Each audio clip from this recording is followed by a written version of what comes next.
Hello, everyone. Hello, and welcome to church. If you are new to the stream, welcome to That's My Opinion. My name is Bacon Bears. If you are not already subscribed, consider doing so. We go live, we have a kiki, we have fun, we talk about important stuff. And yeah, we all just have a good time. Hello, everyone. How are you? Good morning.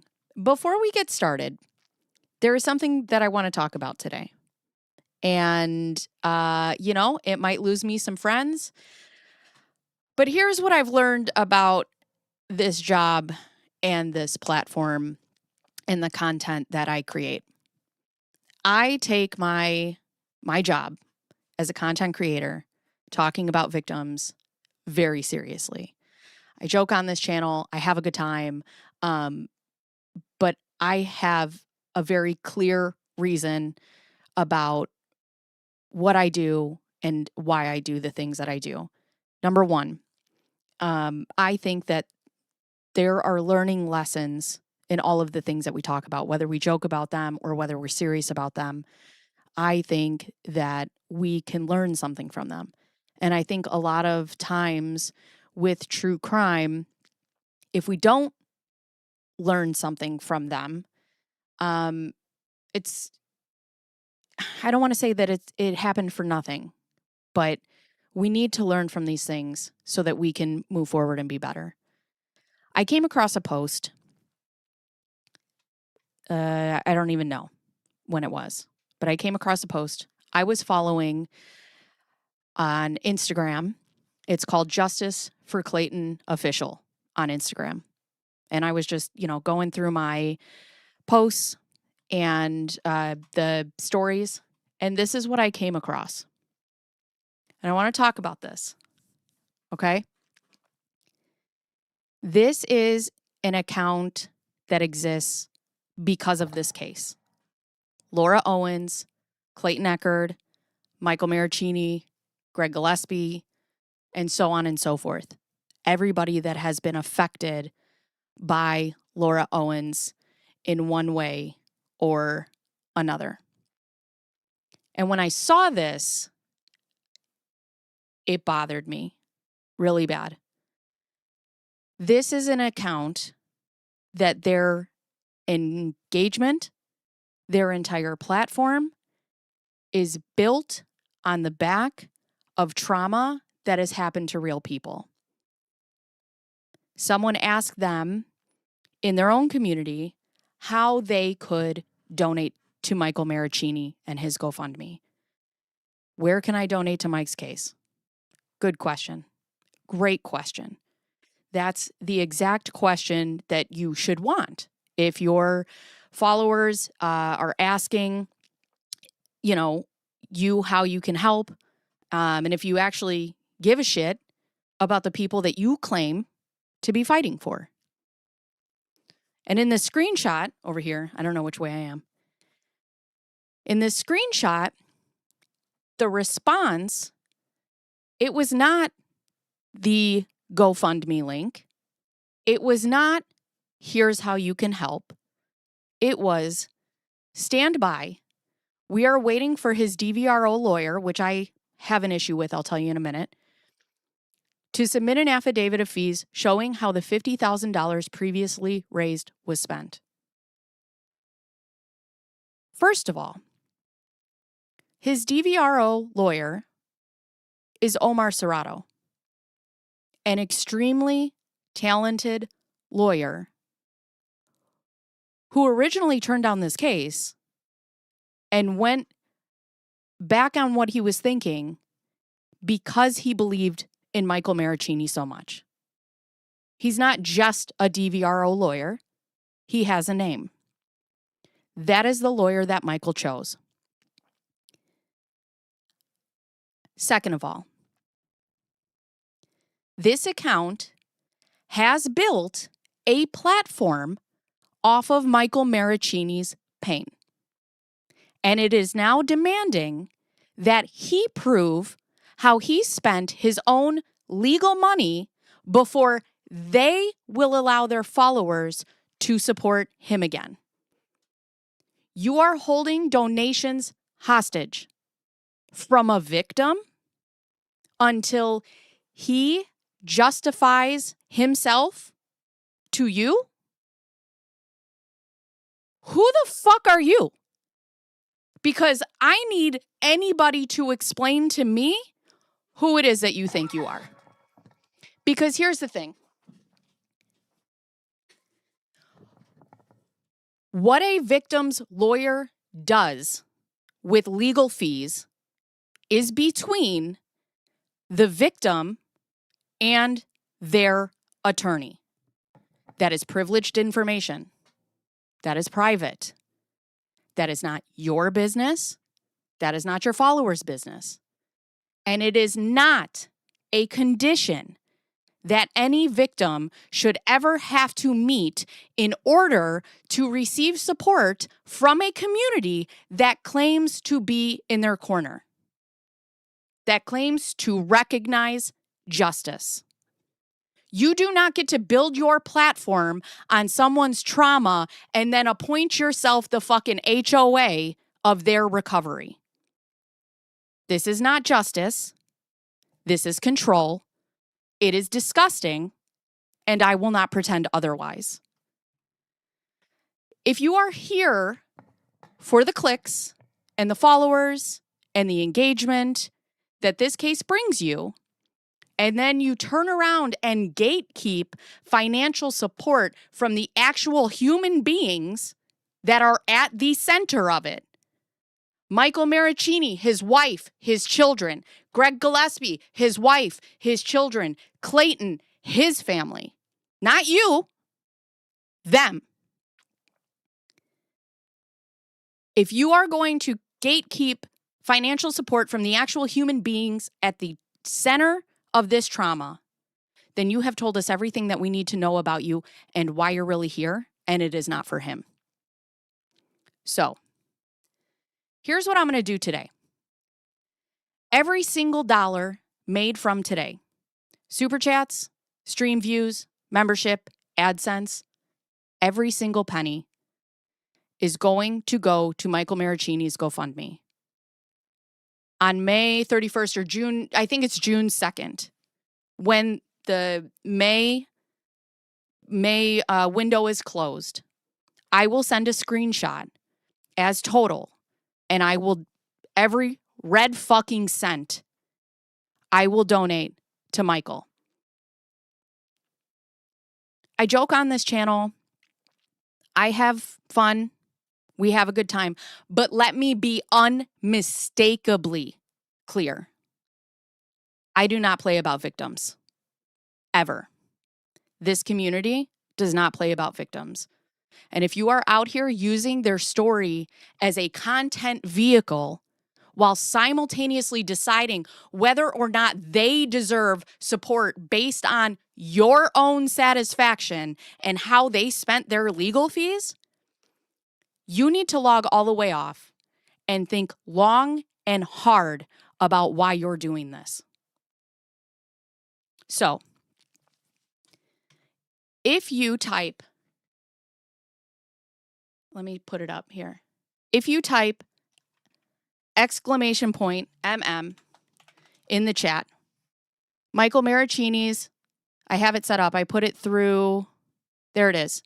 If you put MM in the chat because you don't want to put your money here, you want to go straight to Michael Maricini, you can do so. His GoFundMe will show up. If you want, I have also put his GoFundMe in my description. I will never support victims answering to fucking strangers online about how they are supposed to do what is in the best interest of them and their families. So, I'll pin, you want me to pin the GoFundMe? How do I do that? Mr. Pike, can you do that for me? So, June 1st or 2nd, whenever the YouTube window closes, I will post a screenshot and I will donate all this money off this community for Michael and his family. Anyways, with that being said, let's get into it, shall we? Piss me all the fucking way off. You know, and if you've listened to the podcast, right?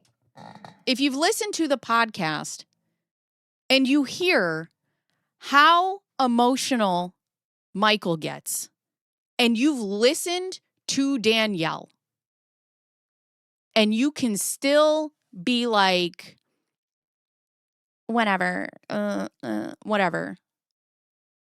What are you doing? This is not the content for you to be creating. If you can listen to the voices of this case and the voices in these families and how Danielle, when she speaks about it, she still fucking gets choked up. And you could be so cold and so callous to gatekeep this man's GoFundMe? I don't think so. Michael Maricini put a GoFundMe up. Thank you so much for legal Bacon, fees for speaking on all of this. He We does not appreciate owe you. you an explanation about how they're being used. And let me tell you something. I am going to give him money. I don't care if he spends it on breadsticks. I don't care if he spends it on taking his daughters to fucking Disney World. I don't care if he spends it on Preach. whatever. MM. Porn and cocaine. I don't fucking care. This man has been through the ringer for the past 10 years. And he can take the money that we send him and do whatever makes his heart sing. Because he deserves that. And that should be the end of it.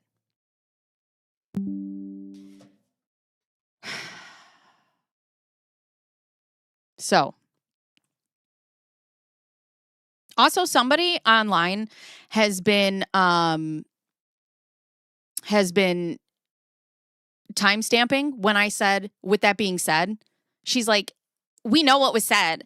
Your followers aren't dumb and you treat them like they don't understand. With that being said is a natural transition and a segue into something else.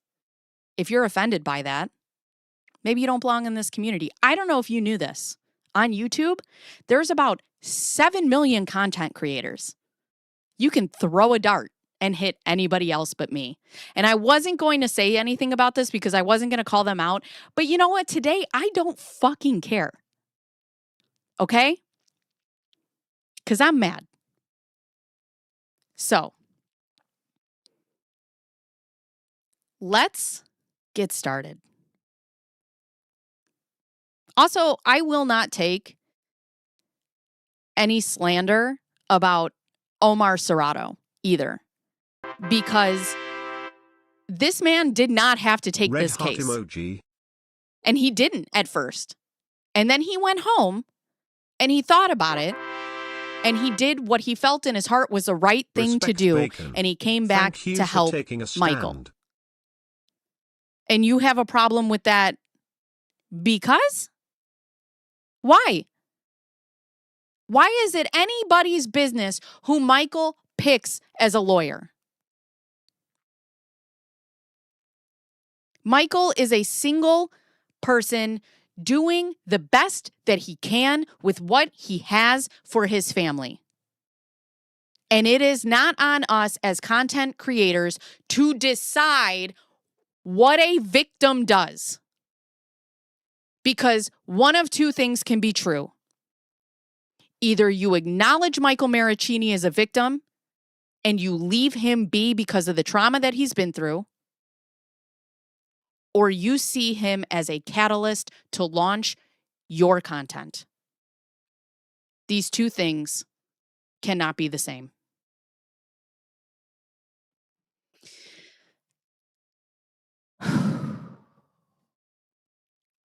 Now,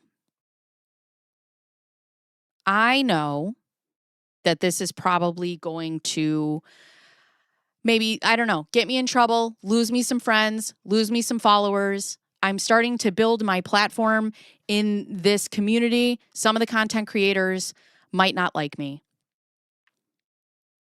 But I have taken a very clear stand from the beginning. Preach it, Bacon. If I In don't Dave do we what I trust. do for the victims, I should not be doing it at all.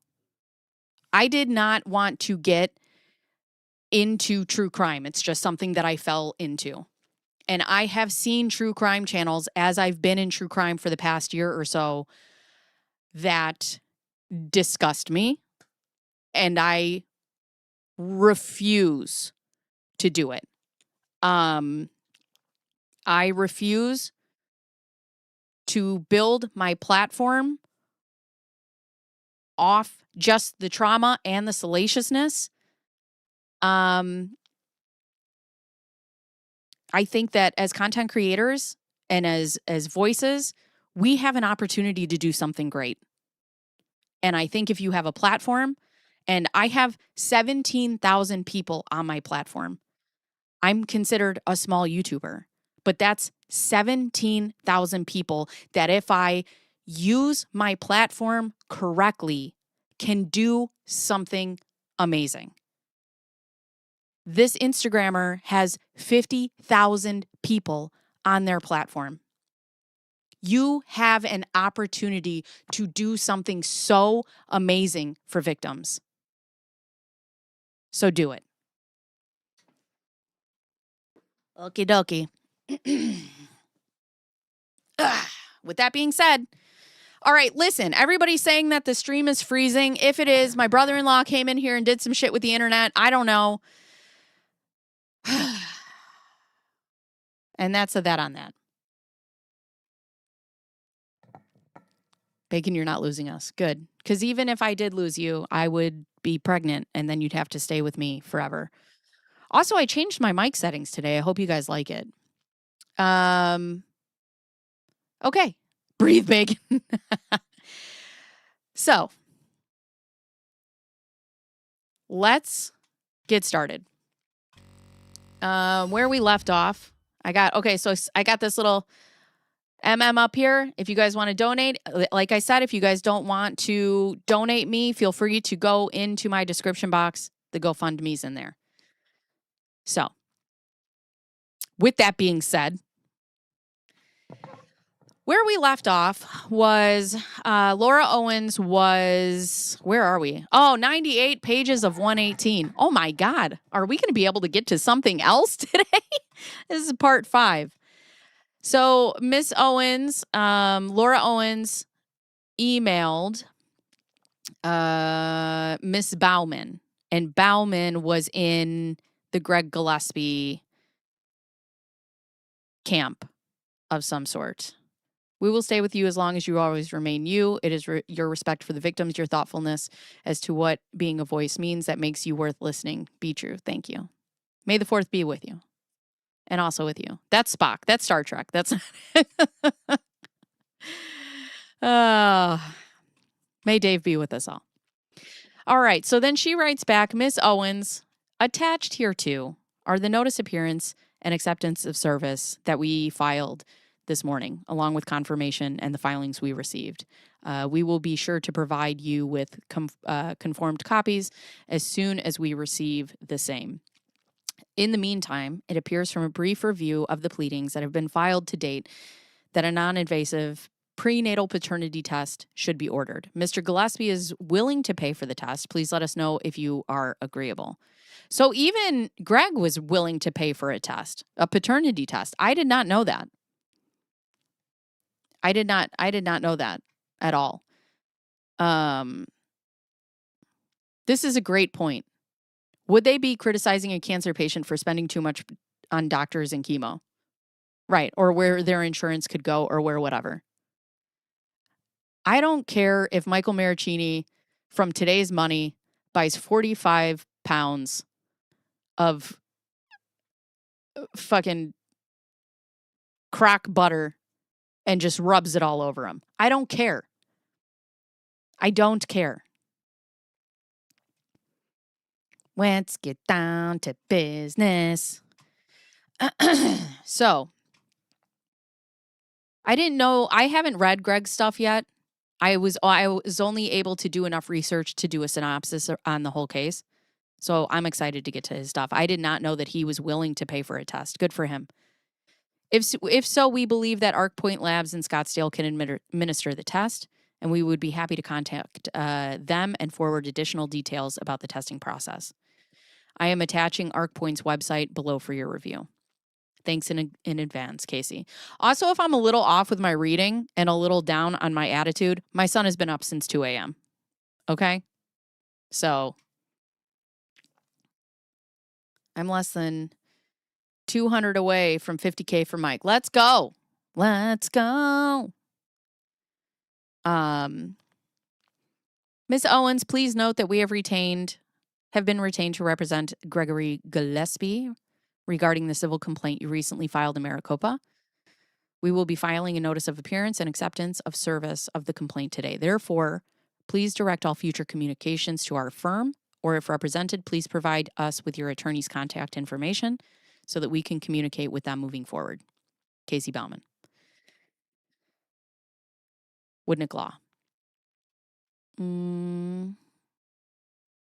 In the above email, Laura sends Greg an email conversation that occurred between between her and Casey Bauman, an attorney Greg hired to represent him. She again makes it clear that if Greg engages in a relationship with her, she will drop the lawsuit. She threatens additional lawsuits if he does not pursue a relationship with her.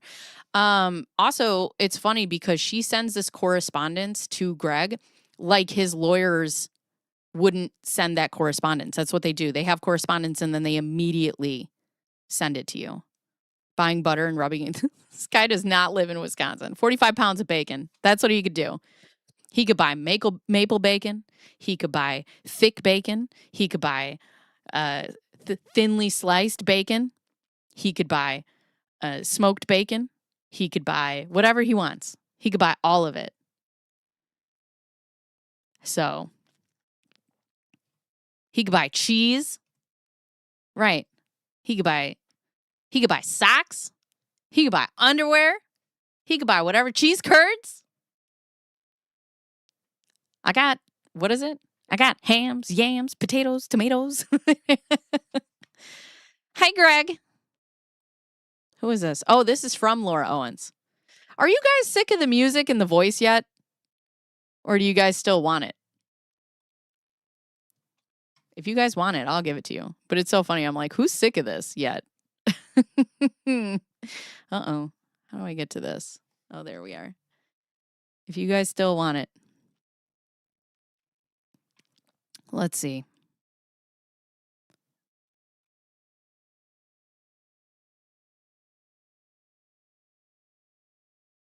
Also, if he has a lawyer and you have a lawyer, you are not supposed to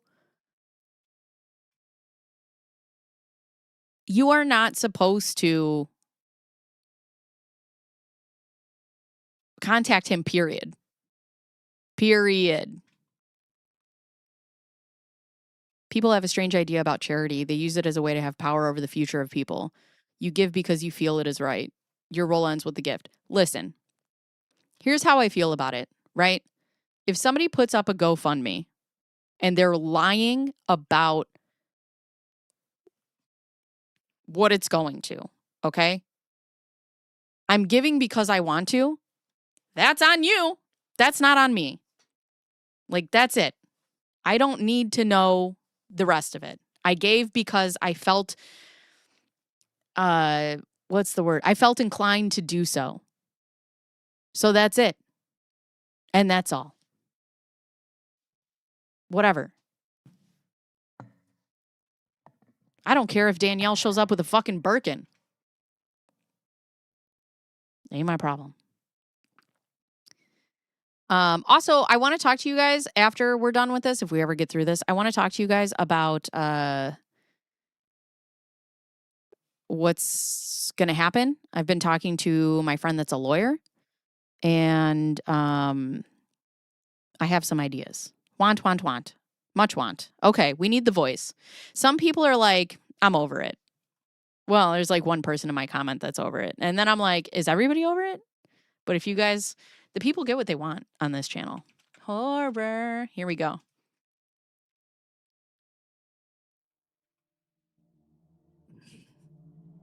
I'll always give you what you want. AKA music and voices. Hi, Greg. I've been advised by the Maricopa Law Library Resource Center and informally by the lawyer I intend to hire to contact you directly rather than the attorney you selected for this case, since this message is not related to the civil lawsuit. It is in regard to the police report that I plan to file, since I haven't heard from you regarding your intentions behind the text messages that you sent me yesterday afternoon. I've been told to file the criminal case before the civil one, so I'm not sure how you want to proceed with your current representation, because I'm guessing you will want to hire a different attorney Thank you for that. sharing the GFM If so, link. I please went let there me know directly to how make a to larger serve donation you so and who YouTube to doesn't get contact. any of it.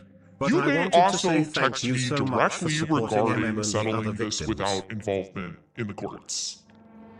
I wrote in my texts and emails to let me know if my legal counsel was wrong in thinking that they were sent with malicious intent. I have not heard otherwise, and because of the questionable circumstances of meeting up, I will be going forward with filing the report.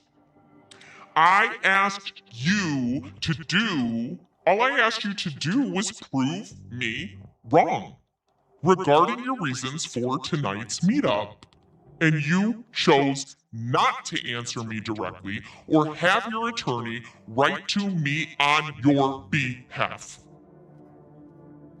I'm attaching 77 pages of text.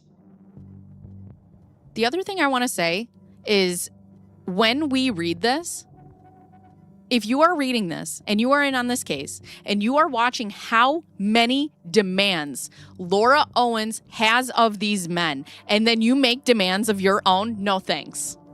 No thanks. Boo his tomato tomato. I don't know if my tomatoes are working today because my iPad isn't working. But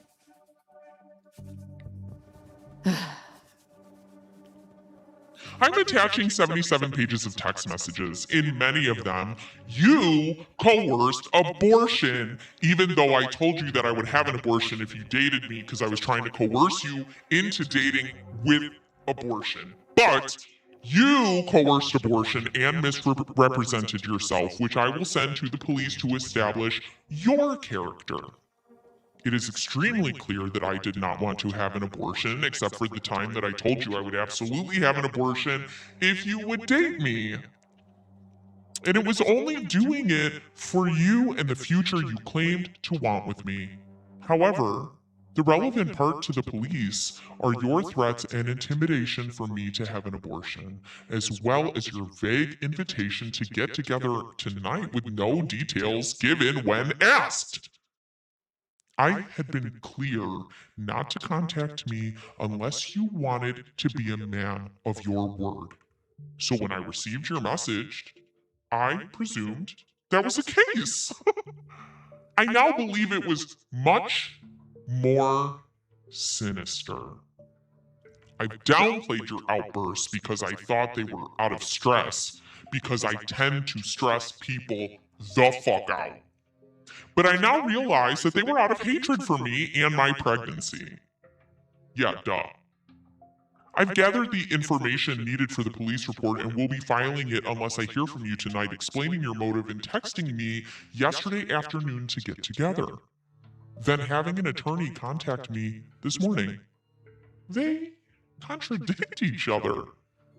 It's manipulative of you to not have just told me yesterday what your motive was. Isn't it also manipulative of you to not tell him what your motive was when you were faking a pregnancy? I'm just wondering. Anyways. You know what it was. And it would take you 10 seconds to explain. Instead, the message conveyed an ominous tone, and you haven't denied that you had malicious plans. Hence, I feel like I need to contact the police to add that to my report. This email represents your last chance to avoid criminal charges. If you were to keep your many promises, then I would not report your messages as being threatening and intimidating. Which would prove to me that you are not scared of him at all. Because if he's threatening and intimidating, then you're actually scared. But if he gives you what you want, then you're not actually scared. Because then you don't need to report these as why am I logicking?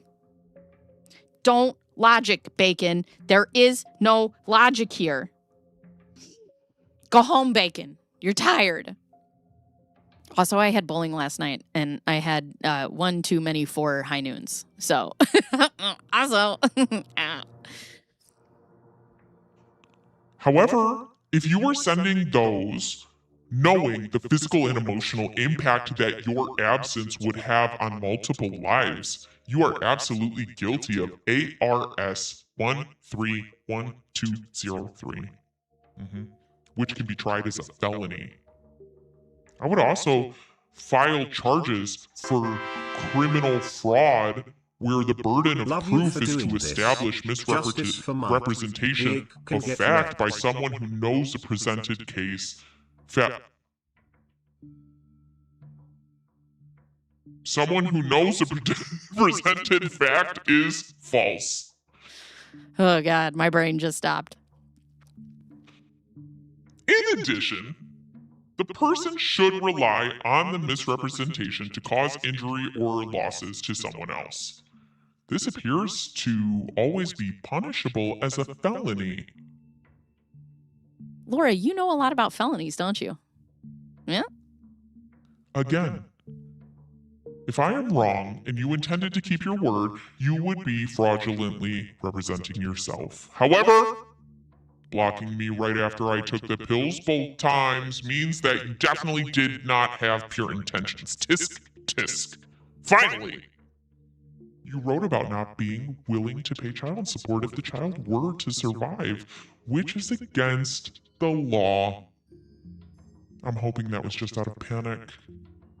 I don't want to file a police report in the first place because I don't want to have done this for nothing. I want you to be who I thought you would be. However, if you're not, this is going to be filed first thing tomorrow morning.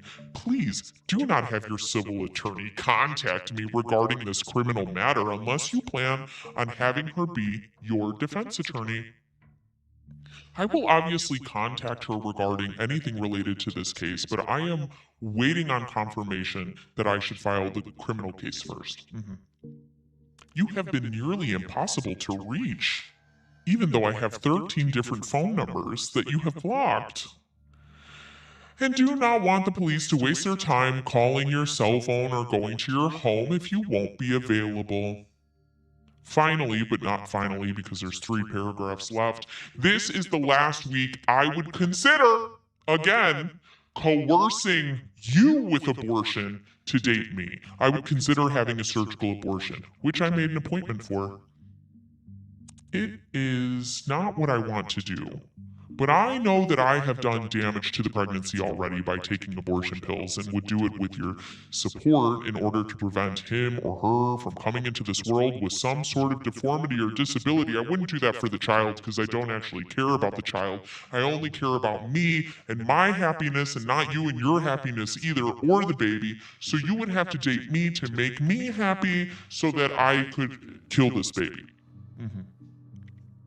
If I'm not going to continue with the pregnancy on my own and would like to know which attorney should be contacted for the family law matter, I'm not giving you any more chances to show that you are a good guy, and I'm not going to operate on your timetable anymore.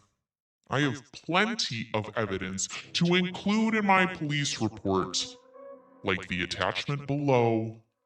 Unless you tell me otherwise, these 77 pages are obvious proof of emotional abuse, manipulation, threats, and intimidation, all of which constitutes domestic abuse.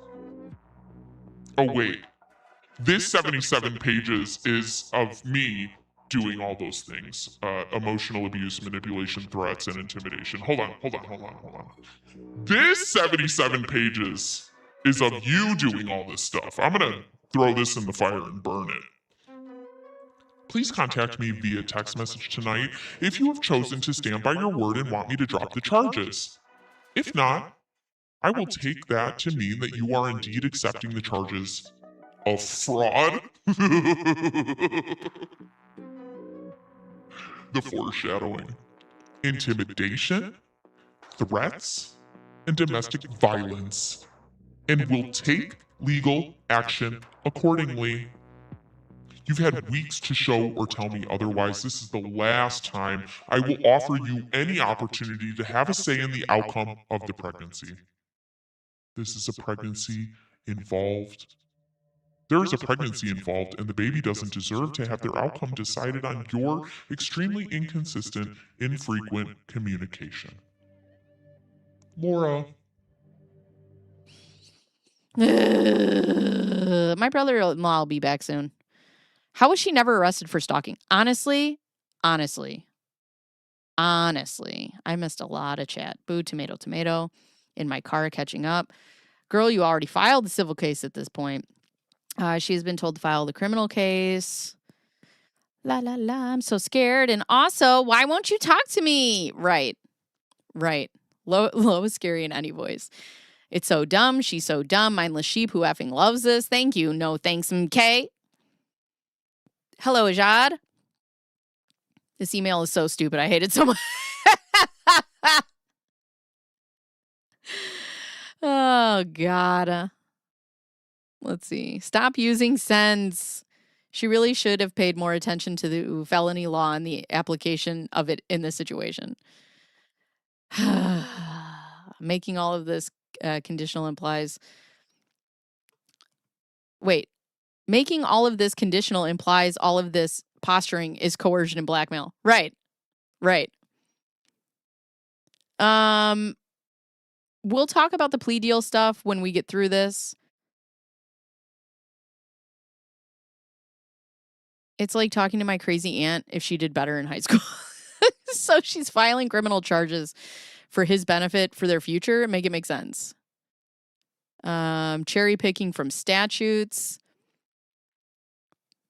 Miss Felony Queen. Went back to the beginning because I guess I was late. Girl, you took us to church today. Let's go. Let's go to church. I don't have my church music up. Hallelujah. Hallelujah. I don't fuck around. I don't play. Girl, don't play with me. Let's see. I wonder if she thinks that Clayton and Greg and the other named victims filed the criminal charges. I don't know what she thinks. Sometimes I think I know, and then sometimes I have no idea. But I'll forget all of this if you love me. Right. Also, me to either one of my parents. But I'll forget all of this if you love me as a 4-year-old. But I'll forget all of this. Could be bunnies.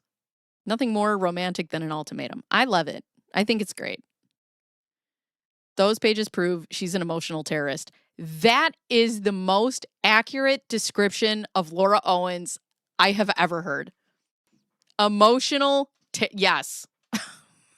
The casita fireplace. She's like, oh, here's all my guilt. Oh, God. The giggle. Are you supporting Laura? I am. I actually think she's innocent, and I think that she needs to go to trial because she needs to explain herself. I think we've heard enough from the men. And I really think that if she goes on the stand and she sits in trial and she explains herself, I think she could really sway a jury. I do. I think she could really sway a jury. It's utilizing a highly toxic and manipulative friendship of use to attempt to obtain the illusion of true love. Right. All the best. What else do I got? Weird how she had 3 restraining orders on 3 people in that room, but she was only afraid of Mike. She did call the police on Greg, though. She ain't scared of none of them. You can't convince me otherwise, for sure. For sure. Everything she sends is almost copy paste. She couldn't do anything about Gregory Clayton because they had the right to be there in Arizona.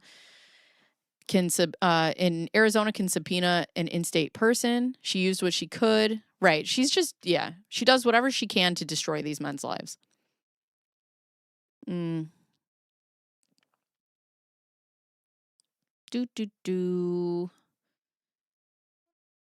started at the beginning. I'm loving Raging Bacon. Listen, I'm a good person sometimes. This is so unhinged. Hi, Katie. I'm thinking Laura knows about 14 times more about felonies now that she, that she wrote this.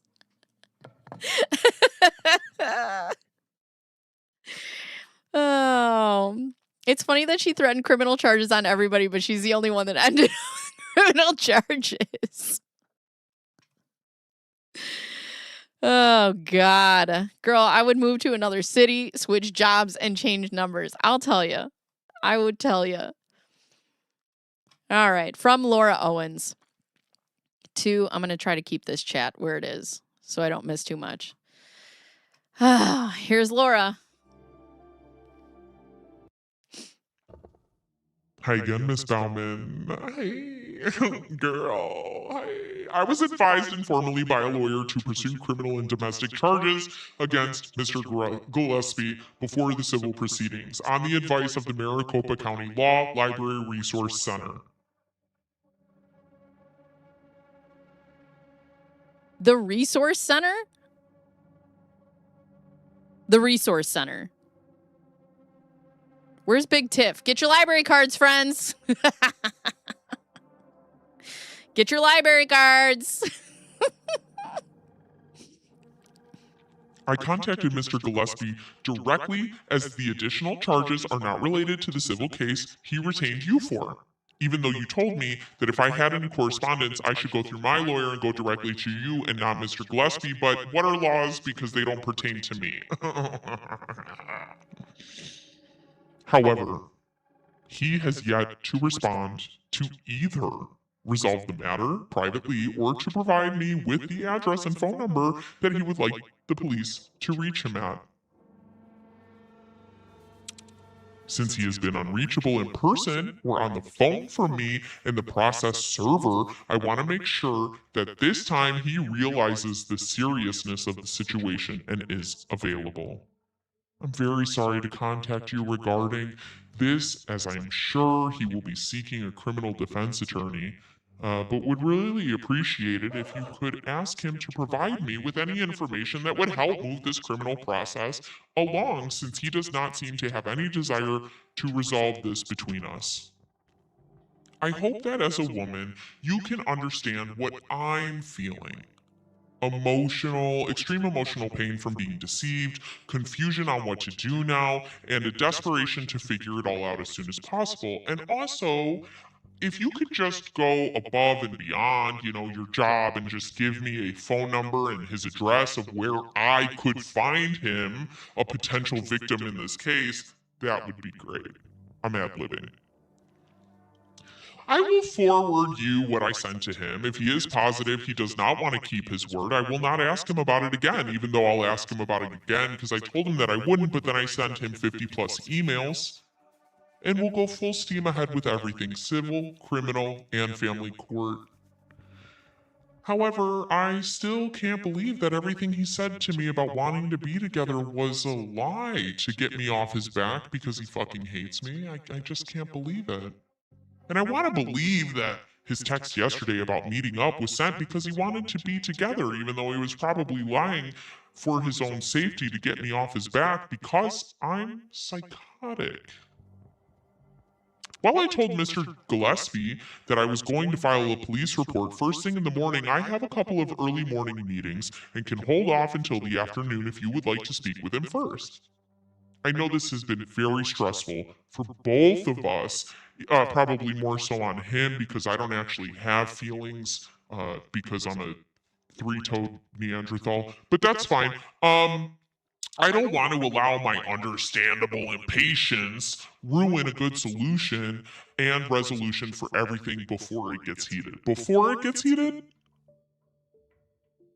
Bro. There isn't anything that he will present to you that I would be ashamed of, even though I should be ashamed of my whole life, because I am me.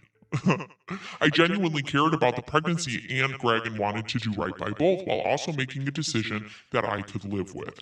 I texted and questioned him many, many times, but my gut told me he would leave immediately after, which is just what he did.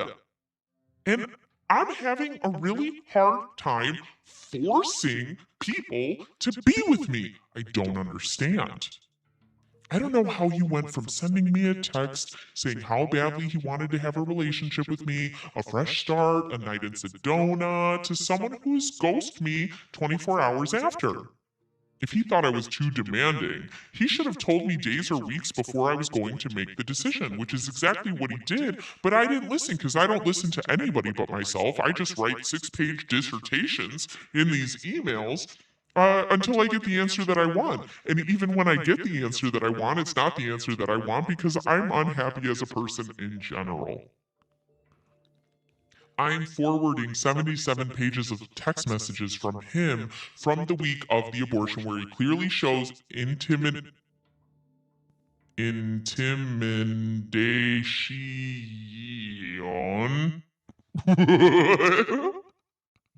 What's this word, Laura? Intimidation. Is that French? Threats, fraud, and domestic violence. Please remind him that I have no set budget for the family, criminal, or civil cases and will seek the very best representation with no expenses spared, even though eventually I will file bankruptcy. And even though I file bankruptcy, I will cry because I'm saying, you're trying to embarrass me, even though I'm the one that filed for Chapter 7 bankruptcy to prove that I'm poor. Men coerce women into getting abortions all the time. Although the boys are usually teenagers, not 35 like Mr. Gillespie, and, women, you know what they never do? They never tell men that they'll have an abortion if they'll stay with them. Is different. And perhaps better mutual decisions could be made if there were consequences for their actions. Maybe, Laura, maybe! By donating winnings from this civil case, should it continue, maybe I could help get that project off the ground. In reality, I just want to have the relationship that Mr. Gillespie said he wanted, even though I said he was intimidating and threatening and I'm very scared of him and I have to go to the police. I still just want to be with him desperately. Happy Mother's Day. Thank you. We can complete the abortion this week, support each other and work towards a life where we do things the right way, as he said. I have also offered to do a paternity test where there's a 0% chance that the father would be anyone other than Greg. I had been under the impression that he wanted to avoid waiting that long to abort just like I do. I would appreciate you getting back to me as soon as you speak to Mr. Gillespie regarding the meaning behind his text from yesterday. If it means he was willing to settle, then I would drop the $120,000 in charges, the many criminal charges, the domestic violence charge, and the family court charge. There are no legal consequences for keeping his word, and we can move on with our lives. If he does not keep his word, we can either combine this case with the criminal case or file separately the criminal first, whichever, I have all the information ready to give to the police, and they said I could come by at any time. I would ask you to ask Mr. Gillespie to really reflect on this situation and the beautiful way he described what our lives could turn out after this. I'm attaching it. I just want to put this behind us this week, and he promises me all along. I just need a concrete answer. You're also welcome to reach one of my 17 phone numbers. Here you go.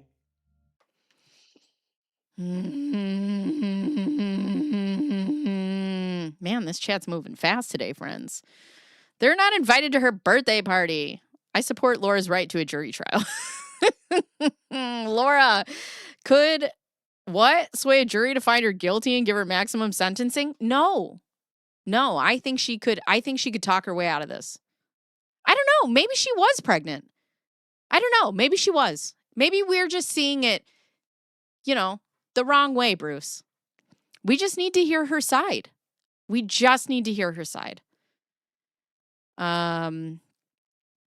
Does she have separate filing cabinets for each victim so she can keep her lies and timelines in order? I don't think you need to worry about your lies and your timelines if you tell this same story 16 times. I'm so curious to know, does she really have no shame at begging these men, or is it just all a game and show for her? Honestly. Ugh.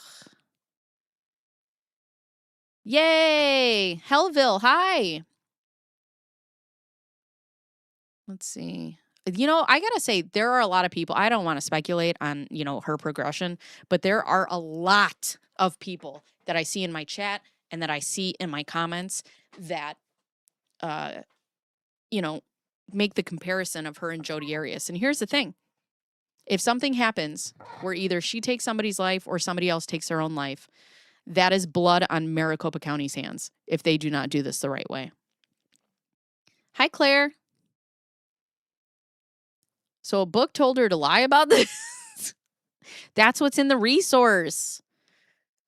The resource library. Who knew the library gave that kind of advice for free? The librarian told me to look up violence before civil.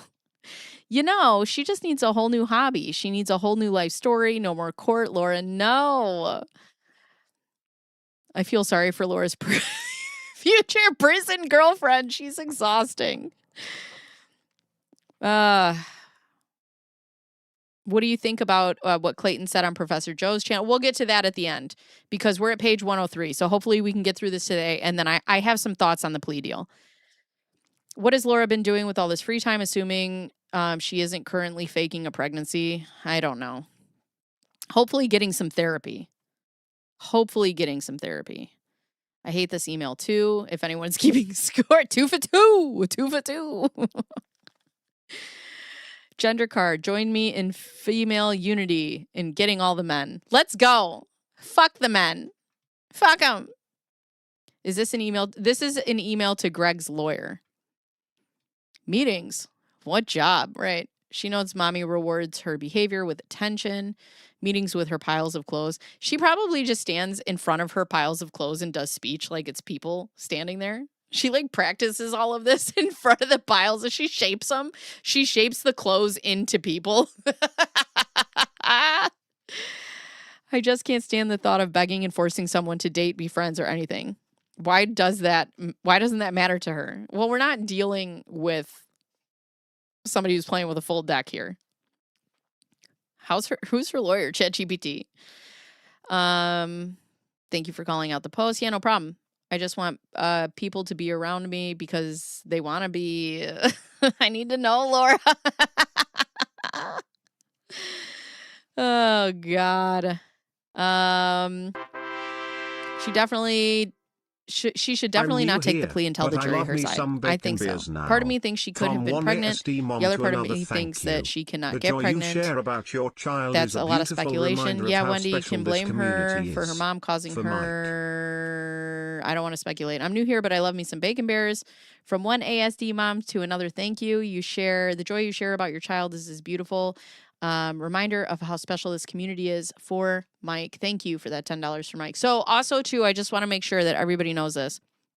I think it's 2 days because I think YouTube is 2 days behind on the closing period for the revenue. So not only am I going to give Mike whatever we made today, I'll give him whatever the views are at the end of this period. Whatever this particular video is made can be Mike's ads, but I can't do that until June 2nd when the period closes. But I'll put it in a Discord or whatever, or I'll put the total up on my Twitter or whatever, and then I'll donate it on behalf of this community. It's amazing to think that she has the power to conjure up criminal charges at will. Even if she was pregnant, the criminal charges levied against her do not require her to be lying about a pregnancy. Right. Is she writing this to his boss? How does she have so little dignity? This is to his lawyer. Laura's always been pregnant if you count the green-eyed monster of the inner child inside as a pregnancy. Also, the girl at the drive-thru just now gave me the strangest look when she heard Laura's name into my car.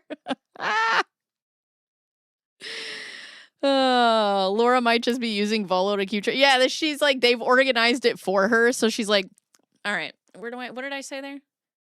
Oh, yeah, the oophorectomy. Let me use that one. That one worked. She needs a library card. Speaking as a highly manipulative person who strives hard not to manipulate people, she's not very good at it. Laura gets up and fails. That's it. She just wakes up and fails. She's watching all of everyone's content and taking down everything anyone says about her on every platform. Good. Hi, Laura. All the best. Ugh. Okay, so here's Laura Owens reaching out to Greg Gillespie, which she's not supposed to be doing. But it's okay because she can do whatever she wants because she's above the law. And, oh yeah, that's right. The foreclosure happens. Ugh.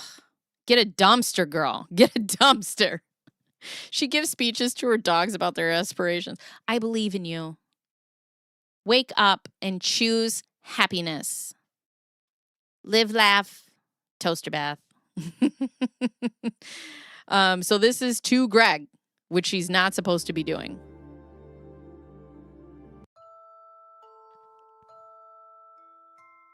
Hello. I'm reaching out to you directly, as I do not know what kind of phishing your attorney's office was attempting to, and phishing, bitch. You were the one who was looking for his number and his address of where you could find him. Phishing? You.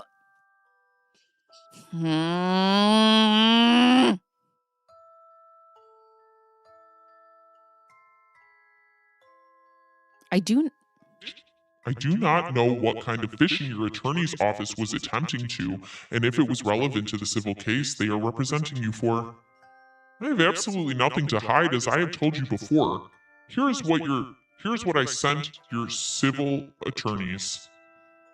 I got a call from Patrice at Joe Cotchett's office saying that Greg had reached out to them regarding my case. I find that to be extremely inappropriate considering I still have myself listed as self-represented and have... Wait. You find this inappropriate? Inappropriate is you reaching out to Greg. You may be self-represented, but he has a lawyer. So you're supposed to reach out to his lawyer. So not only are you evil, but you're dumb, girl. You're dumb. I find that to be extremely inappropriate considering I still have myself listed as self-represented and have said I am not hired as of anyone as of yet. I said specifically I've spoken to an attorney informally. Joe is a good family friend. I told them to say he is not representing me in the case. Oh, you told them that? Informal communication with an attorney does not mean formal representation, and I specifically said that to you in my message dated August 23 of 2021. Quote, I have been planning to have a family friend represent me in court, but was under the impression that Mr. Gillespie was interested in discussing and resolving this privately, given the text exchange yesterday. Please communicate with me until further notice, as I don't want to formally hire him until I have more clarity and a plan moving forward. She literally said, per my last email. This is all very confusing to me. I don't understand why you would reach out to him when I said that my communication with an attorney had all been off the record. Joe has spoken to my family several times this week. That does not mean I have a legal contract with him or that he is representing me. Again, I am planning on moving forward with a criminal case, not a civil case, on the informal advice of an attorney. I'm sure that as a lawyer, you have given legal help to friends off the record as well, and understand that doesn't mean they are assigned client. Thanks, Laura Owens. You know, I thought there would be a point where I just like hate her. But somehow I just like consistently hate her more. You know? Oh boy. Let's see. The only streams I've ever gotten a single dislike are Jeez. Every time. She can dislike me all she wants. Good. Thanks for the engagement.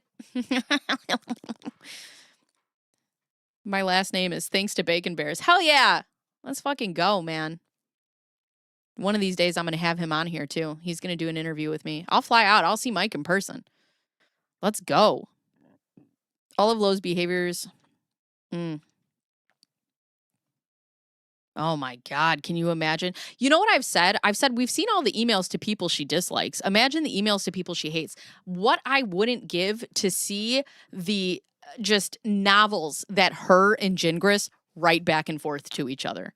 I cannot imagine.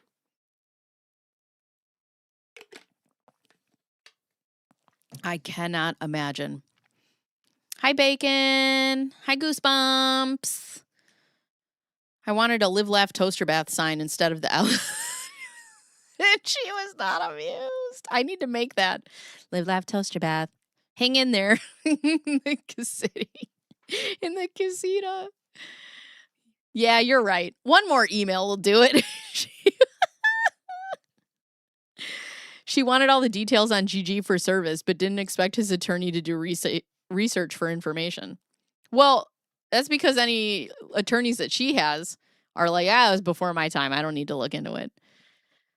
Oh, I still think it would be funny if the victims got together and bought her house at auction.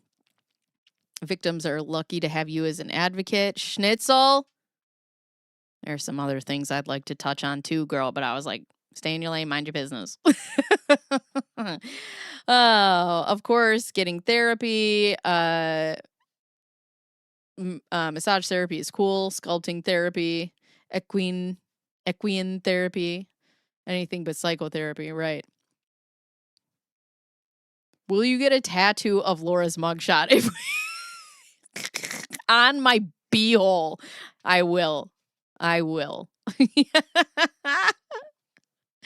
Her middle name should be inappropriate. Greg sent this email to himself to make Laura look crazy. He hacked her. He did. He's hacking me right now, actually.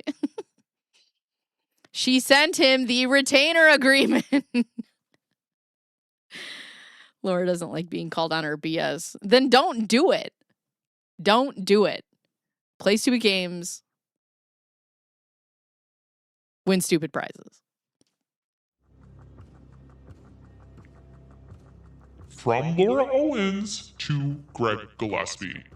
Joe caught it again. Hello. I just wanted to attach a screenshot in case your firm questions any relations with Joe Cotchett. He has and is representing my family in legal matters. Here is Joe hosting a party for 40 people to celebrate my father. What the fuck does this matter? I am too tired for this shit.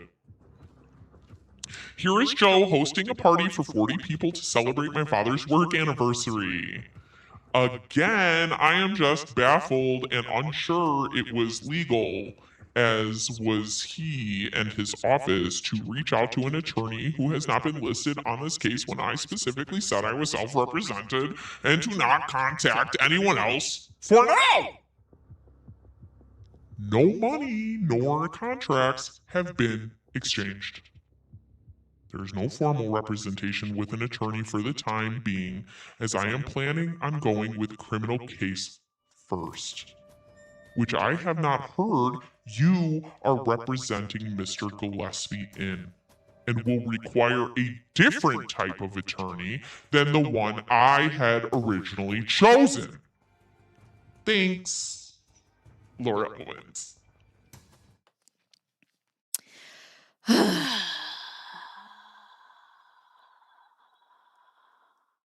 No, all the best. Sad day. You can't just bring a criminal case. That's what I'm going to do. I'm going to bring a criminal case. He's a hacker with a time machine. I like it. Who is this? Ooh, this is from Becky to Becky. HR. What? What is this?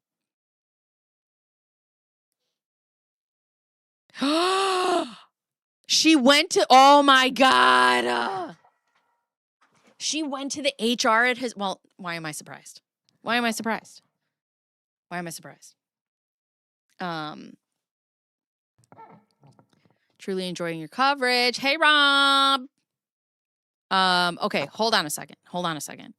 So this is from Becky from Circle Lighting, which is where Greg works, to Becky, HR.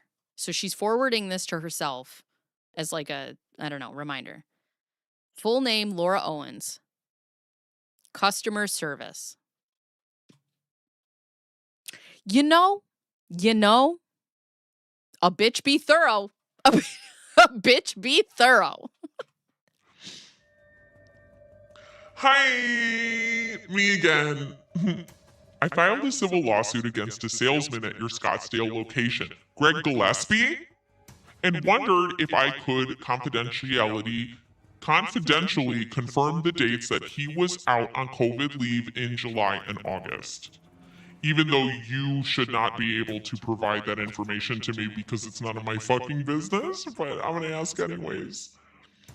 The illness is unrelated to the case, but my father is going through radiation for cancer right now and is having COVID symptoms. And if my dad dies, I'd like to, blame Greg for that as well. I'm helping to care for him and wondered if I may have been asymptomatic after being in close contact with him, which is funny because I knew that my dad was in, fragile health, and I knew that Greg had COVID, but I didn't care enough about my dad to stay away from Greg's house and went over there for me because it's always about me all the time. I'm helping to care. And then transmitted it to my dad. What if I transmitted it to my dad after I knew that my dad couldn't handle the symptoms, but I went to Greg's house because I'm a selfish bitch? What?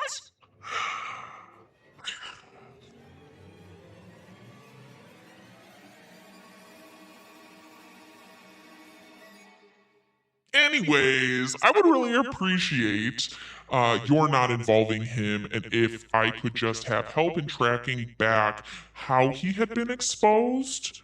I think it had to be through me. At this point, I'm testing negative. Thanks. Peace out, Laura.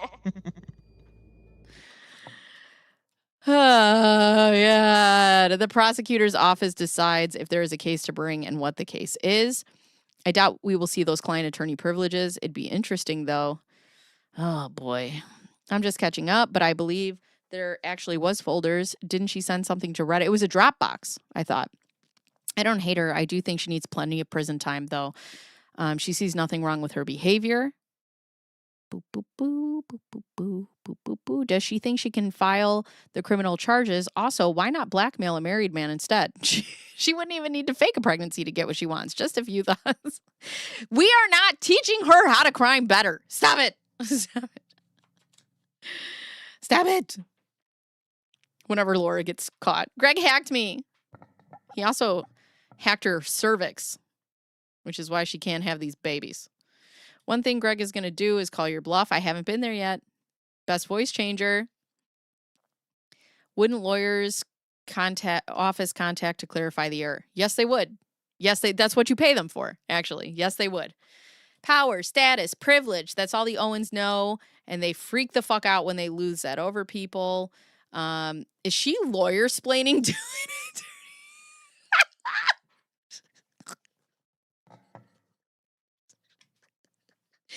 Is she literally lawyer-splaining?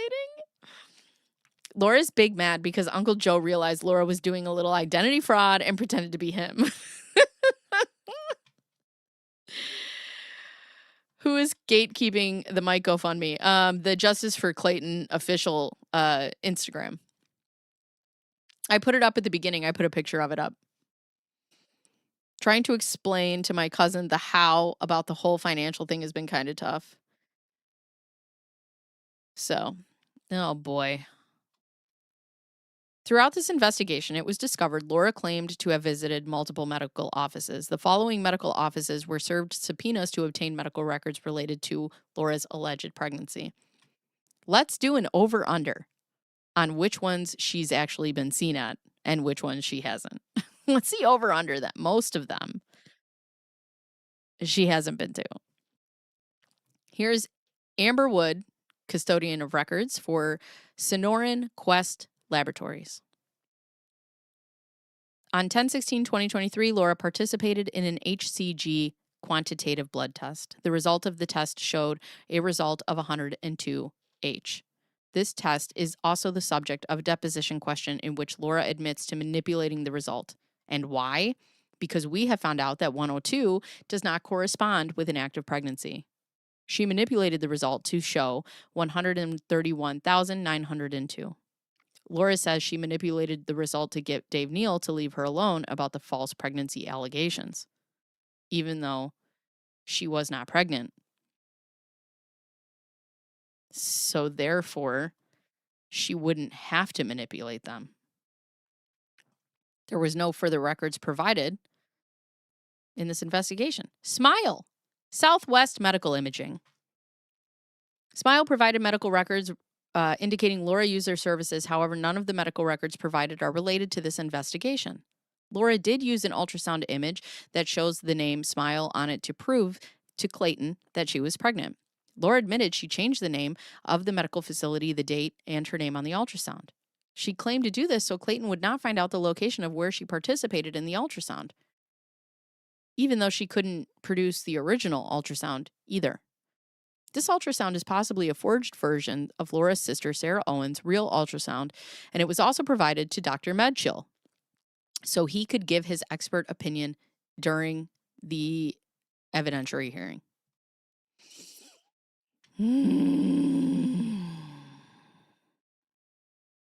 Sue the crap out of him for killing my father via me. She's literally stalking him, trying to solicit personal information from all these people while simultaneously trying to destroy his reputation. Her dad didn't have COVID. Hi, I filed a case, COVID to customer. It's truly sad to me when I hear a person constantly bringing up health issues, which is worn like a badge of honor. Have you read the... No, we haven't gotten there yet. We have not gotten there yet. Why would it matter when Greg had COVID and employee health matters are effing private? Right. So here's the thing, though. My favorite is she knew Greg had COVID. Greg told her he had COVID. She knew that she was living in the house with her dad, and she went to the house anyways. You're an asshole. What? I think Greg faked COVID. Who took COVID seriously? I don't think she takes anybody's health or well-being seriously. I don't. And I think her screaming about her dad having Parkinson's to the police is just so they would take it easy on her because, you know, my dad has X, Y, or Z.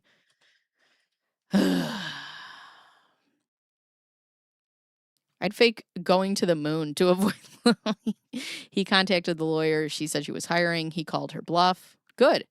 When you or a family member has a chronic condition that requires attention to immunity conditions, you are aware of what is going around and pay attention. You are a killer liability. Right, and that's the thing. I don't think she cares about anybody's safety or well-being, in my personal opinion. If you care so much about your dad and Greg's like, I have COVID, why would you go to his house? Why? Sorry. I'll leave you some chicken noodle soup on your doorstep and never see you in. And the only reason that she wasn't let in is because Greg didn't let her. Guaranteed she would have went in that house. Bet. Have we heard anything? We're going to talk about it at the end. All right. Banner Health. Laura participated in a urine pregnancy POC test. The medical record indicates a pregnancy control line of plus with a clear background. It was positive. Laura was given instructions for taking care of yourself in the pregnancy. It was also prescribed as a prenatal vitamin to be taken once a day during the first trimester. Laura obtained a positive HCG pregnancy test from Banner Health. There are no other records to this investigation. Now, here's the thing. She's going to use this and be like, see, it was positive. It doesn't mean shit. Could be false positives. There could be false positives. So, Family Planning Associates. No records were found. Look at that. Scottsdale Perinatal Associates. No medical records were found. The office did provide multiple pages of correspondence regarding Laura. She scheduled 4 appointments, rescheduled 3 times, and then canceled. She was never seen. So.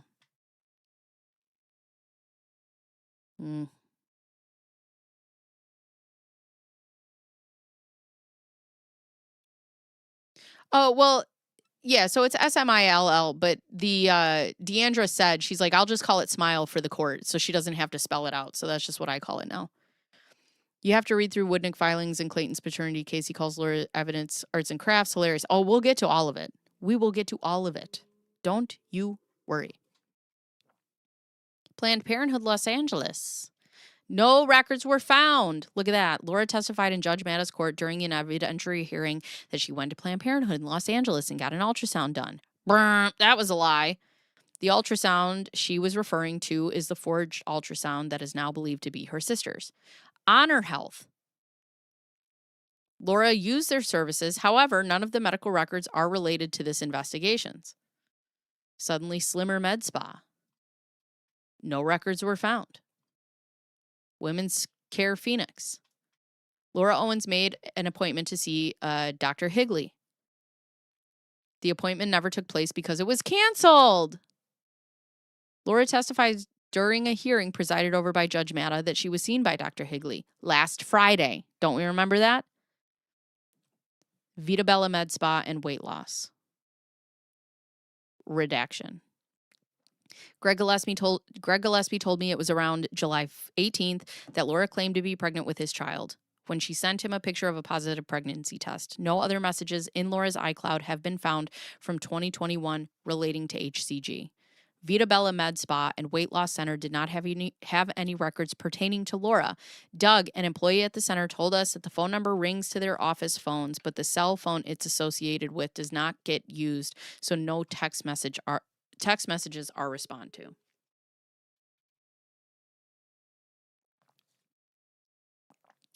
Smile, though your heart is breaking. I bet Lo was hoping to get Gigi in trouble by possibly catching him in a lie with his employer, plus embarrassing him. Oh, she wanted to embarrass him all the way. She still wants to embarrass him. The fact that she finds none of this embarrassing is embarrassing. I am not a person who gets embarrassed easily, ever. Like, if I were to just fall flat on my face, I would lay there and just be like, you know what, guys, just fucking leave me here. Just leave me here. Like, I don't know. Like, embarrassment isn't really something that happens to me, but I get secondhand embarrassment a lot. And as I read this, I'm just like, it makes my inside so uncomfortable, girl. The people who know this case, I try to explain it to my husband, and he tries to be like just as like into it as I am. And I'm like, you don't get it. I need my internet friends. She claimed she went to his house because he wasn't responding to her and she thought he was dead. Right. And then she's like, what was I supposed to do? And then he doesn't answer and she then leaves. She doesn't even call 911. Fucking liar. Innova Med Spa. The facility the ultrasound was taken at and the date the ultrasound was taken, Laura claimed that she went to Planned Parenthood facility in Costa Mesa, California, and used an AKA, also known as, because she did not want Clayton to find out. Through the course of the legal proceedings leading up to the evidentiary hearing in Judge Matta's court, Clayton's legal team was able to request medical records from Planned Parenthood, Orange County, and San Bernardino County, California. No record of Laura Owens or her AKA Emily Laura Wilson was found. During the hearing in Judge Matta's court, Laura was questioned about this. She responded by asking if Los Angeles County Planned Parenthood was checked and said she went to a Planned Parenthood there. During this investigation, the Maricopa County's Attorney's Office subpoenaed and received a response from Planned Parenthood, Los Angeles County. They did not have any records of Laura Owens or Emily Laura Wilson. Duh. He was napping. Robert, I don't believe anything you say. I'm gonna need a sonogram from you, sir. Evidently hearing again. I'm evidently hearing. Mom Doc. Laura Owens participated in a doctor's appointment at Mom Doc. During the appointment, Laura stated she had a positive pregnancy test on June and pregnancy was confirmed by Planned Parenthood. No evidence of this. She stated she did not have subsequent care and started bleeding a few weeks after the ultrasound, which you would think that she would go to the doctor. Laura reported that she passed 2 sacs, which appeared to have a membrane, but denied having much bleeding. Oh, man. She continued to take hormone pregnancy tests to assess if she was still pregnant and ordered a test from any labs now, which showed a low level of HCG. She came to Mom Doc to find out if she was still pregnant. During the assessment, Laura had a negative pregnancy test. On 11/14, she had a negative pregnancy test.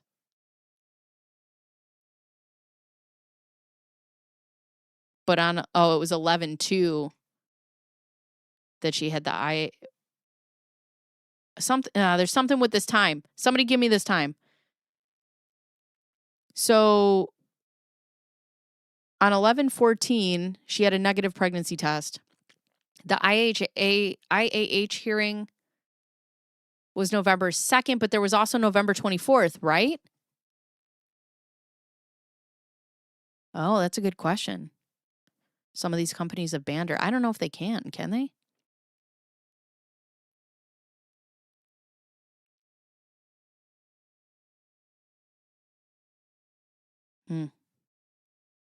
Dignity Health. This is on 10/11/23. Owens participated in a telemedicine visit with Dr. Zeman. The visits are not recorded. In Dr. Zeman's notes, she wrote, since Laura contacted our office in June to report she recently found out she was pregnant, I encouraged her to continue lamotrigine and start folic acid. Today, Laura reports she is still pregnant 21 weeks with twins. 10/11/23. 11/29/25. Laura Owens participated in a telemedicine with Dr. Zeman. Dr. Zeman's notes, I last saw Laura in October. At that time, she reported that she was 21 weeks with twins. Today, Laura reports she lost her pregnancy. Her OBGYN thinks it was a chromosome thing. You fucking bitch. Oh, my God. All right.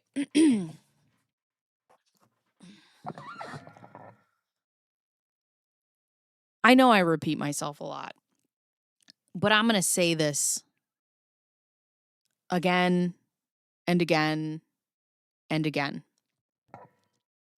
Any mother, any parent who goes through something traumatic with their child knows the what, who, where, when, and why. Okay? Let me tell you, I did not know when my daughter first had her brain stuff what a cranial third nerve palsy was. I did not know what neurofibromatosis 1 and 2 were. I didn't know about ocular nerves and how they worked in the brain, but I'll tell you what, I fucking know now. I could give a 3-hour dissertation on a cranial third nerve palsy. Okay? Mothers who have traumatic things or parents that have traumatic things with their children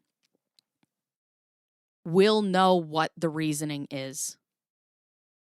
And a doctor would give her a medical reason. So this bitch who has lost 2 pregnancies is just going to go and say it was some chromosome thing. You don't care enough to know the name of why your children didn't make it, the ones that you wanted to have so bad? You didn't care enough to do any research. You didn't fucking Google it? Nothing?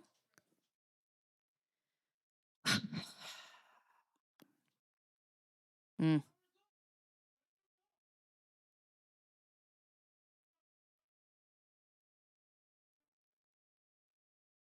Hi, Bells.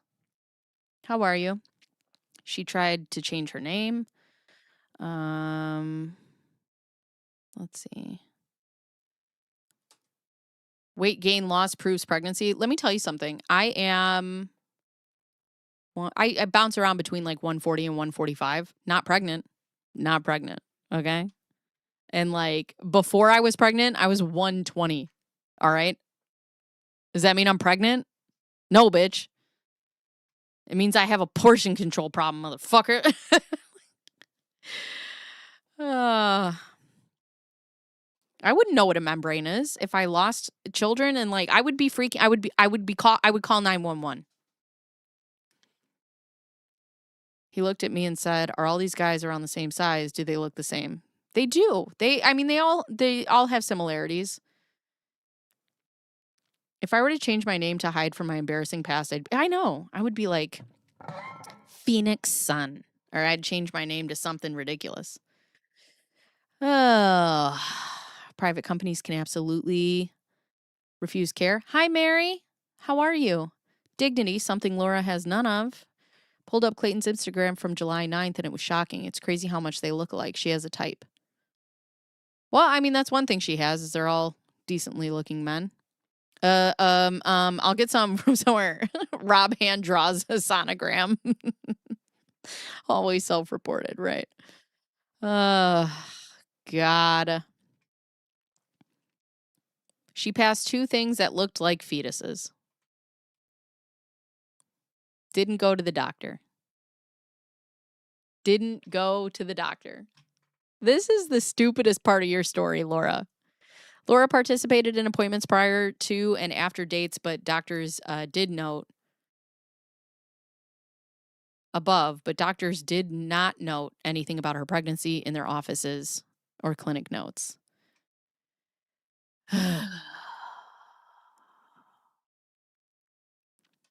You learn quickly as a parent, I'll tell you. I know many things now. I know many things. Right. That's what you do as a parent. Also, I hope you're doing okay, half-ass fashion. But that's the thing. Like as a parent, or, you just read, you do research. You're like, all right, how do I help you? How do I figure this out? I mean, I just told you guys, I had MRSA in my face and I had to go and get, the antibiotics and whatever. I was Googling about myself and that condition as it's happening. I don't know what's happening. It's just something you do. Like, ugh. Interview with one medical employees. Oh, hell yeah.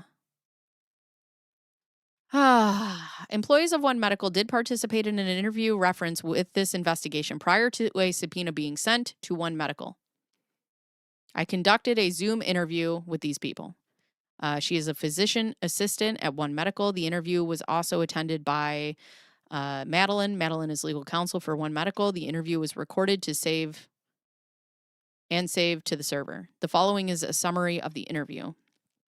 I explained to Lisa. Let's see. What do we got? This is 100%. My son lost his spleen at 9. What do you want to know about asplenia? Asplenia?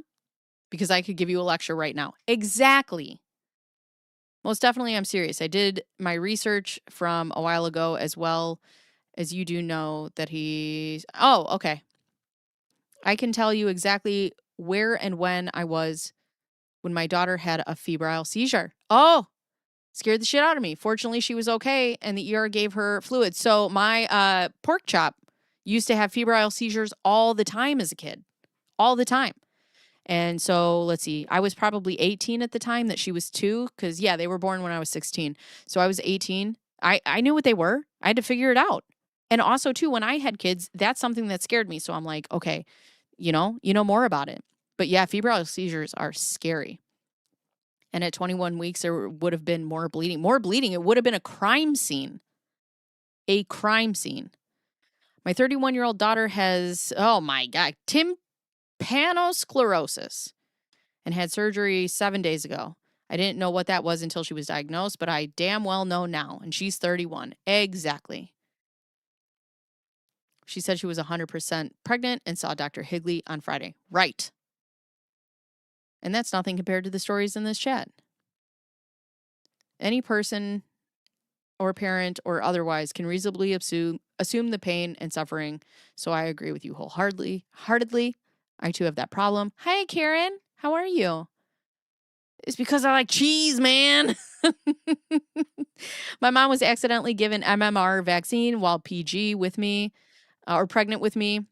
The list of what could go wrong was long and kept them vigilant for a long time during and after I was born. Well, I got to tell you, too, as we were gearing up to get my son diagnosed with autism, I did all the research I could, which it doesn't matter because, there's that saying of you met one person with autism, you've met one person with autism. And, with my son, his case is completely different from anybody that I've met, any other things that I've read. There's a lot of similarities when you talk to people, but the case by case is very different. But I was in those chats. I was like, all right, let's go. You just figure it out.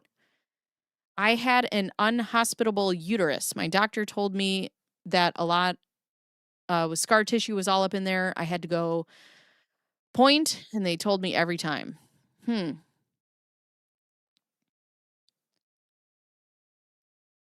Looked like fetuses. To who? I got to tell you, somebody sent me that message of that picture, and I'm like, I don't even know what I'm looking at.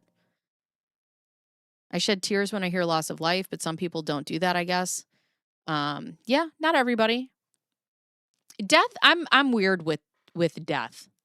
Some deaths get me, and some deaths, I'm like, okay, I understand it. I don't know. It's different for me. I've never accidentally called my daughters fetuses. Right. It looked like two babies. Two fetuses. Ugh. All right, let's get back to work. Hello, everyone. Hi, Evan. Hi, Buffy.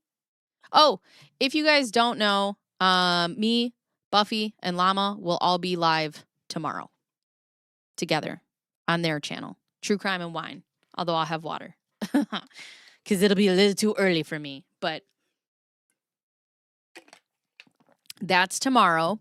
And then on Wednesday, I'll be going live with Bruce. And then I got to start reaching out to everybody else that we have on our list, start crossing them off. 10 years cancer-free. Yay!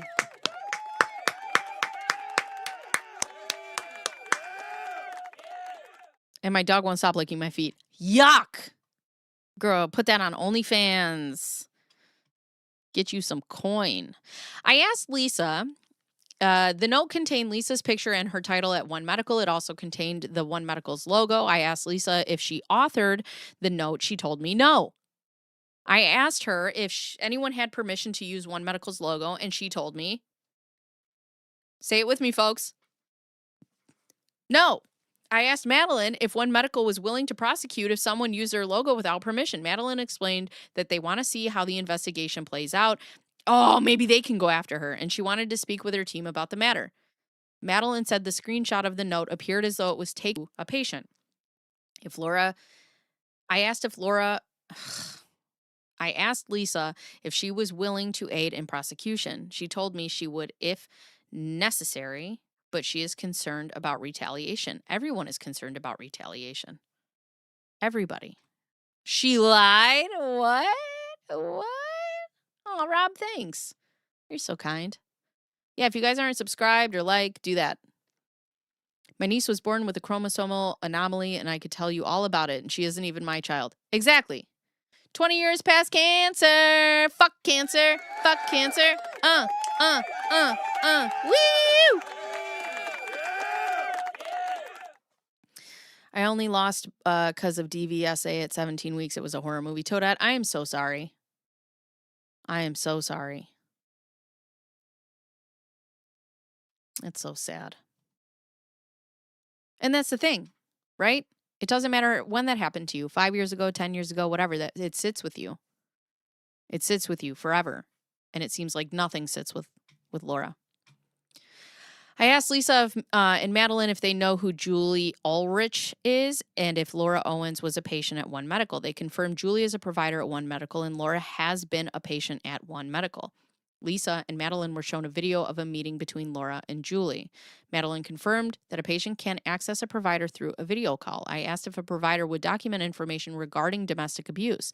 Lisa said the providers document what patients tell them, and they can ask appropriate questions about the situation. I asked Lisa if the video call was still available. She told me calls are not saved, but the provider may document what was said in their notes. Madeline provided us with some information on how to acquire medical records. After answering some general questions from Lisa and Madeline about the investigation, the interview was concluded. I wonder if this is going to change how they start saving their telehealth appointments. No new docket updates, just checked. I have my thoughts. We need to get through this, and then we're going to talk about the plea deal, and we're going to do a little bit of research. But I have some thought. Can't handle the Bruce. I'll fold Bruce's shirt while he's still in it.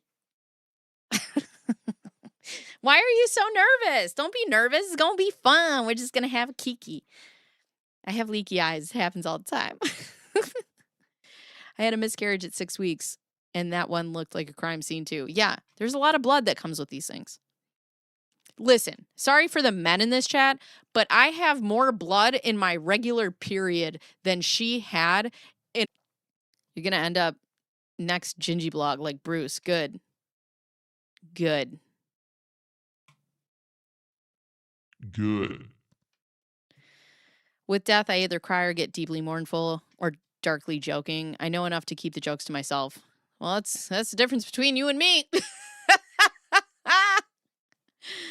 Oh, God. Detective Bo and I conducted an interview with Clayton Eckerd. The interview was audio recorded and saved to the server. The following summary of the review. Okay. Detective Bo asked Clayton about an ultrasound he saw during a call with Bonnie Platter. Clayton said that he was on the Zoom call with Bonnie because Laura would not send Clayton a copy of it. Why? ¿Por qué? Laura told Clayton her attorney had a copy of the ultrasound. Bonnie showed Clayton the ultrasound over Zoom. You know what Bonnie didn't do? Also, send that ultrasound to Clayton's lawyers. Oh, he might not have had lawyers yet. And he took a screenshot of it. This time, the ultrasound, Laura admitted to altering. She said she changed her name and location and it was taken. That's fine. That's fine. Where's the original one? I'd love to know. Clayton believes she submitted this ultrasound in the hearing with Judge Duty. Clayton speculates a lot of the photos and documents Laura was using belonged to her sister. He believes this because Laura posted a video on Reddit that shows her dad touching a pregnant stomach. In that video, the person with the pregnant stomach's head could not be seen. Clayton said it was later proven that the pregnant person in the video was Laura's sister. I asked Clayton if she sent the video to him, and he could not remember. He said Laura was putting things into a Reddit file to prove she was pregnant. But don't come after me, Reddit. Don't come after me. Don't come after me. Even though I gave you all this information and I dumped a Dropbox into Reddit, the scariest place on the planet, don't come after me. Fetus and Cletus.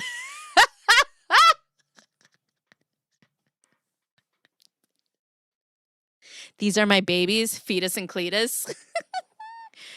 Oh. Let's go. I want to read it about Bruce. Bruce, can I read it to you? I know you've probably already read it. Can I just read it to you? I'll read it back to you on Wednesday. Clayton told us...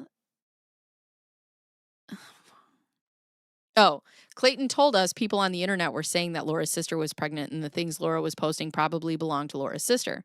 I asked Clayton how it was proven that the video was Laura's sister, and he said it was speculation based on what the internet was saying. Clayton said he believes Laura was using some type of prosthetic? Wouldn't it be prosthetic? Prosthetic belly to appear pregnant in court, and before that, bloating her stomach to appear pregnant. He said they were never able to prove she was doing this, and he was speculating that this was happening based on comments made on the internet. I asked Clayton if he remembers a video of Laura played in the beginning of the hearing with Judge Duty. Clayton told me he thinks it's the video he posted about the RavGen test coming back with little to no fetal DNA, which is not wrong. That's exactly what the testing said.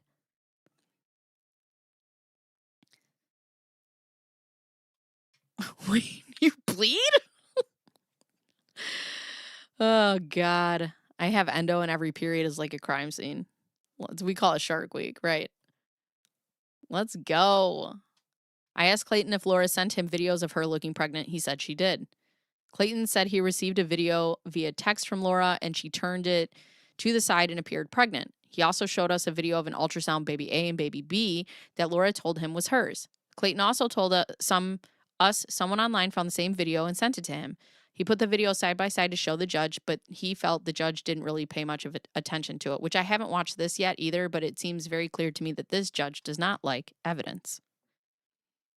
Sending love from Australia. First time being live.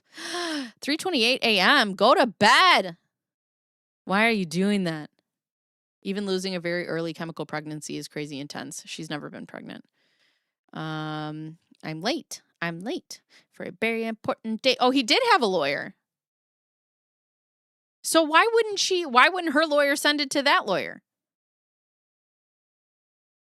But it wasn't with Nick Law. But still, I mean, if you're in correspondence, you need to send the evidence that you have to another person's lawyer. Like, that doesn't make any sense. Who the fuck is Bonnie Platter?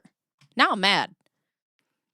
I asked Clayton if Greg Gillespie ever sent him anything showing Laura did the same thing to him. Clayton said he and Greg talked. Greg told him he caught Laura using an ultrasound from a baby blog that was not hers, Vanishing Twins. Clayton said Laura sued Greg for forcing her to take abortion pills, and he felt like she was trying to do the same thing to him. Laura told him she bought abortion pills that she could take a month after the Plan B pill is taken. He said Laura asked him if he wanted her to take the pills. Hey, do you guys ever think that maybe the pills were actually just Pez and she just ate them? She's just got like a baby Pez dispenser. She's like, this'll trick him. Clayton told her he did not want to have a child with her, but she could take the pills if she wanted to. Clayton showed us a video that Laura submitted during the hearing with Judge G. The video is dated 10/9/2023 and shows Laura wearing a tan sports bra and black leggings. She appears to have a pregnant belly in the video. On 3/4/23, Detective Bo and I were able to obtain a copy of the video used in the G hearing from Maricopa County Superior Court.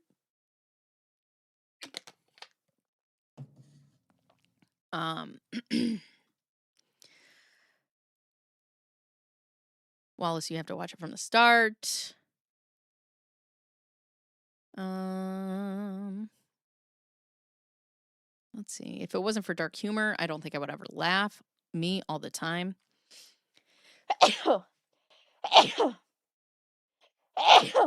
Bless. Sorry. I showed Clayton a printout of communication between Laura and Dr. McCool that appeared to be from the followmyhealth.com portal on 7/13/23. He told me he had not seen this printout, but told me it looked similar to a screenshot from the followmyhealth.com portal. He remembers what the top of the screenshot looks like. Clayton showed me a screenshot he took from Follow My Health, and the body of the message started with, "Good morning. Multiples can be seen." It should be noted that Dr. McCool never sent either message we were discussing. Surprise, surprise. Surprise, surprise.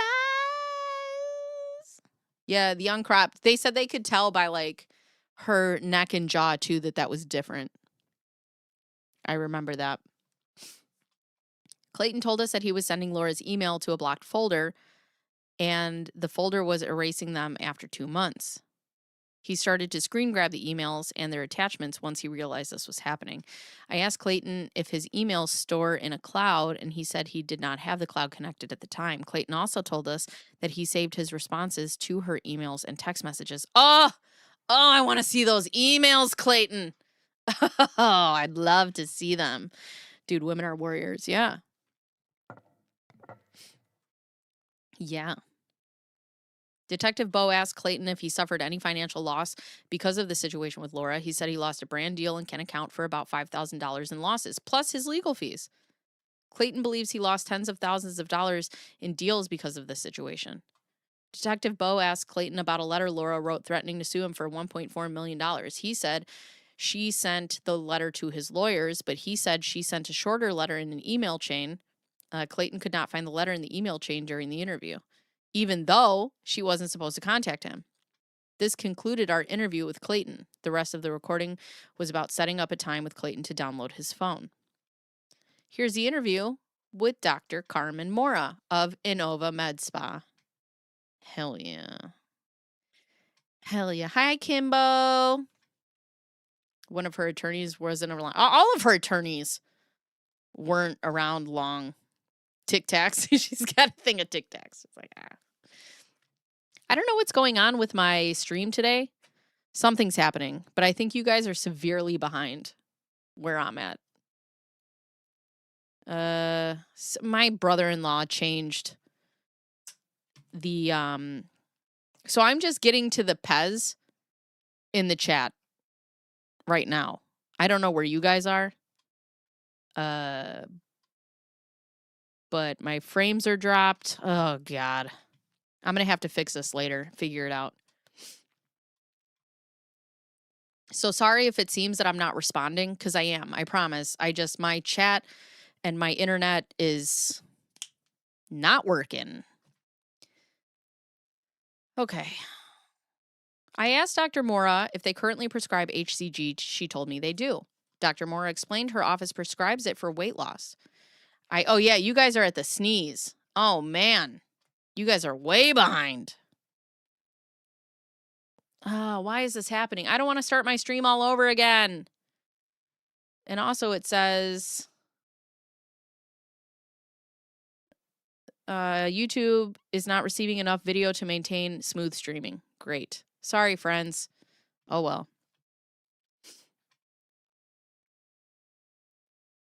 Sorry. But as Emily D. Baker says, streaming is dynamic, and we can only do what we can do. I asked Dr. Mora if they currently prescribe HCG. She told me they do. Dr. Mora explained her office prescribes it for weight loss. I asked her if someone injected HCG and then took a pregnancy urine test, if the test would have a positive result. Dr. Mora told us if someone took an HCG injection, and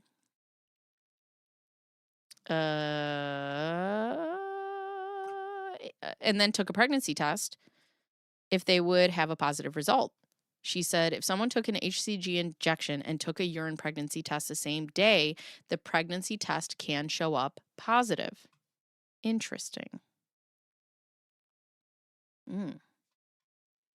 Detective Bo asked Dr. Mora how long does someone take HCG for. Dr. Mora said the HCG is injected daily.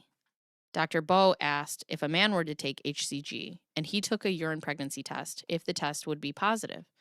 The doctor explained that the urine pregnancy test is testing for HCG, so a male would probably get a positive result.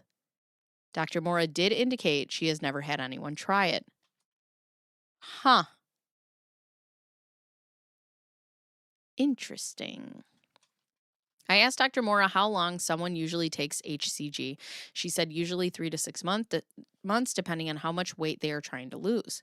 Dr. Mora said a monthly supply of HCG can be bought at a time, and the patient can give themselves daily injections. Detective Bo asked Dr. Mora, can someone use HCG to show that they are pregnant? She said she wasn't sure because of the amount of HCG that's injected is small, and she indicated that the body make more than the amount being injected.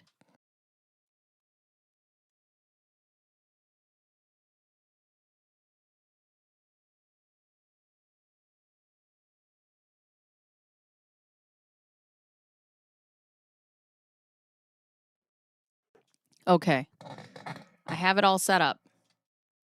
Let's see if this works better. It doesn't say that there's any dropped frames. So let's see if this is a better option. Yay, Greg the hacker. I see her reading. Yeah, the chat was really, really behind. So I'm sorry that happened. Her eyes are moving. Okay. So we are back. Let me put the chat back into the screen and let's do this, okay? Because I want to talk about the plea deal. Now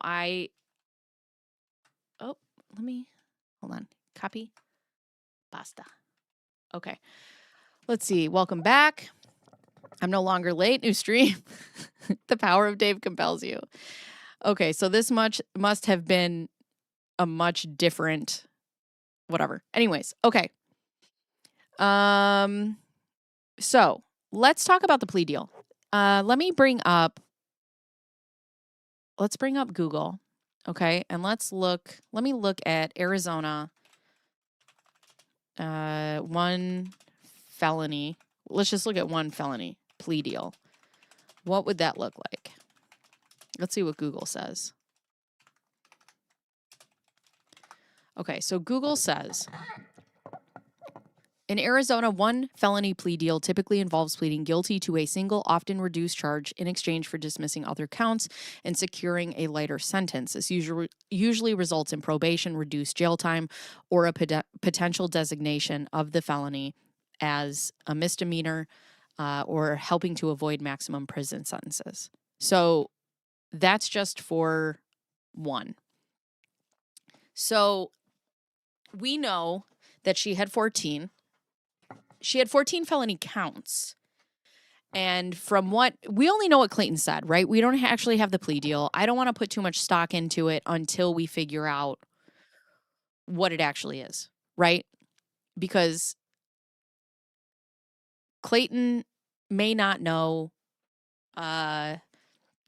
what it was or have an understanding. He might have just misspoke. Sometimes, when you're just talking, you just misspeak.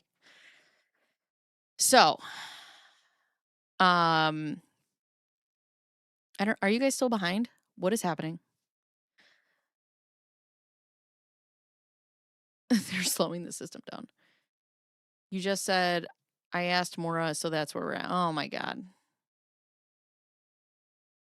She was only at the HCG stuff. Oh my God, we're still behind?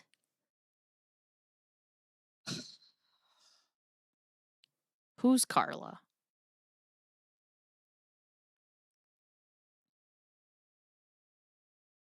Oh, we're not behind. Okay, I think we've caught up. Oh, so it cut out. Okay, we'll go back to that in a second. Let's just talk about the plea deal for now. So 98% of cases, about 98% of felony cases in places like Maricopa County are resolved through plea agreements rather than trial. So, a lot of people were saying in the Discord and the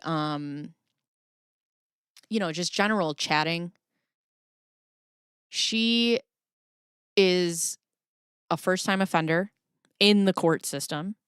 This is a nonviolent crime. And I'm sure they're going to give her a more lenient sentence. I don't think they would put 14 felony counts down to 1, but 14 felony counts. I think she only has 4 separate counts, right? How many counts, not counts, but how many crimes does she have? She has fraudulent schemes and artifices. They're not going to get rid of that one because that's the most serious one. Tampering with evidence, stealing someone's identity, perjury, theft by extortion. And was there one more?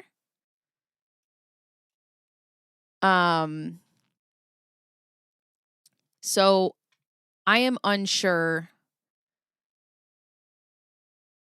And maybe he just got the time wrong. They said someone was helping her, but so far nothing further on that. So when I was talking to my friend who's a lawyer, she was telling me to watch the docket because she's like, if she took the plea deal, what they'll have to do is they'll have to do a change of plea hearing, which will be put on the docket, which we'll see before May 20th. She said, though, there's a chance that they could also come to an agreement and wait for the essential status hearing, because it's a status hearing on May 20th, to decide what happens then, and they move forward. However, they could also, here's the hard thing with a plea deal. She could be like, no, I'm not taking it. I'm not taking this plea deal, and then get to May 20th and say, I've changed my mind. She could get to before trial and say, I've changed my mind. I'm going to take the plea deal.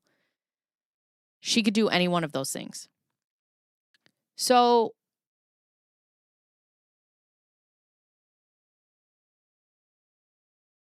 I'm hoping that the more silence we get, the more this leans towards her not taking the plea deal and going to trial.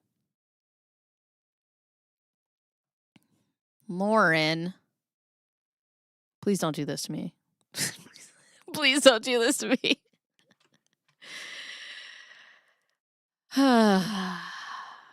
Multiple offenses not committed on the same occasion. I imagine they'll just wait until the hearing, but they have to let the victims know, I would think, if she did accept the plea deal. Yeah. I wonder, though, if she didn't.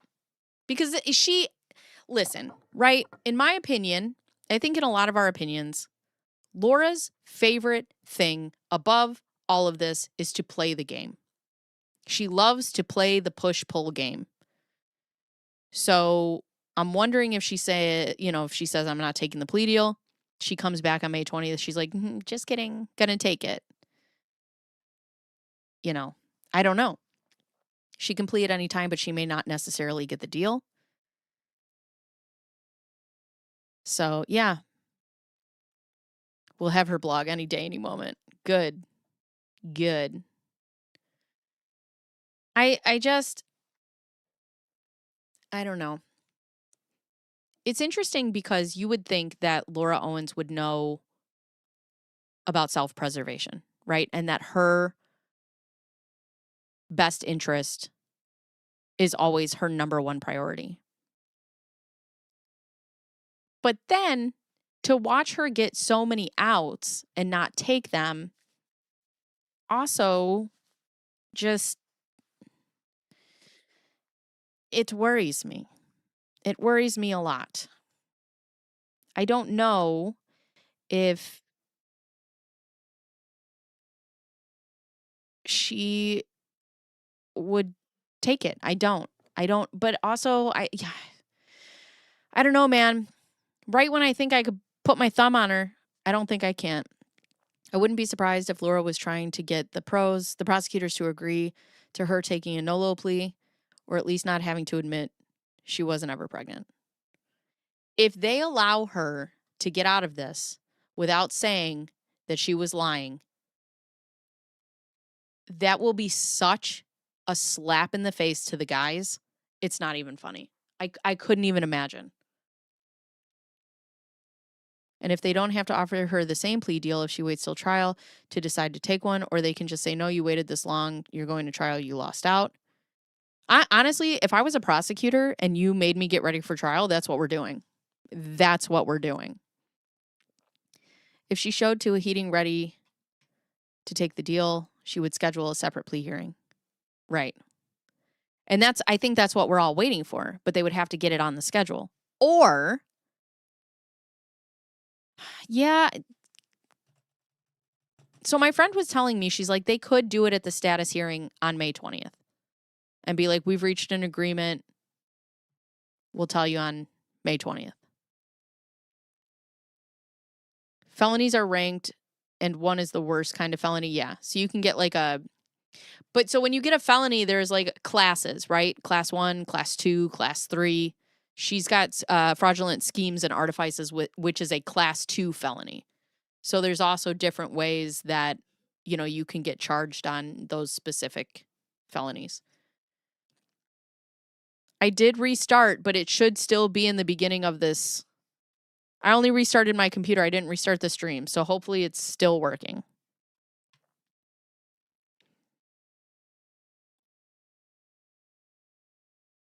I think the plea deal deadlines are different depending on state court rules, individual judge rules. Some have a stop deadline because it costs money to go to trial. Expires, from my understanding, when the deadline is up unless they offer her a new plea deal. It's pretty wild. She somehow always finds a way to get right. She'll never admit she lied, which is the thing, right? That's why everybody thinks she's going to go to trial.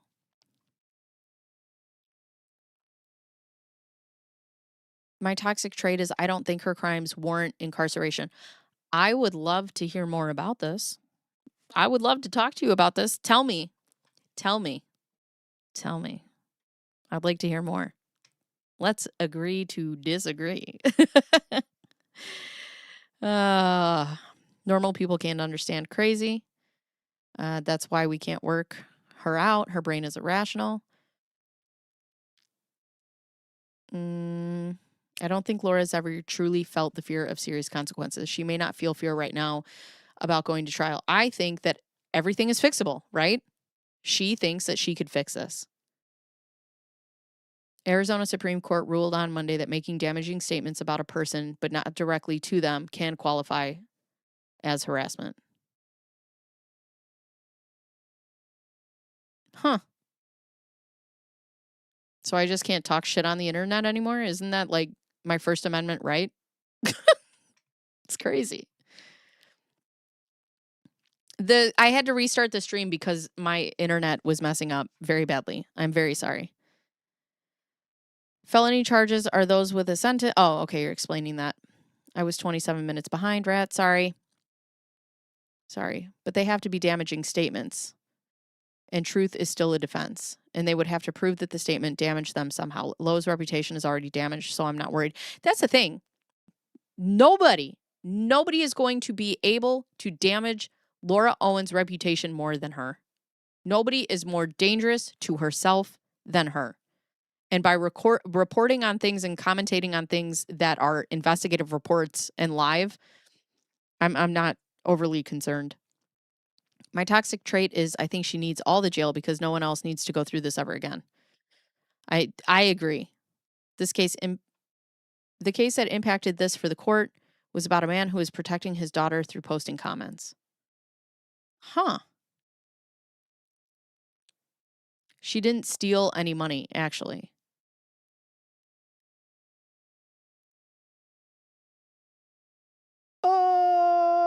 I mean, yeah, if you want to get literal, sure. She didn't steal any money, right? She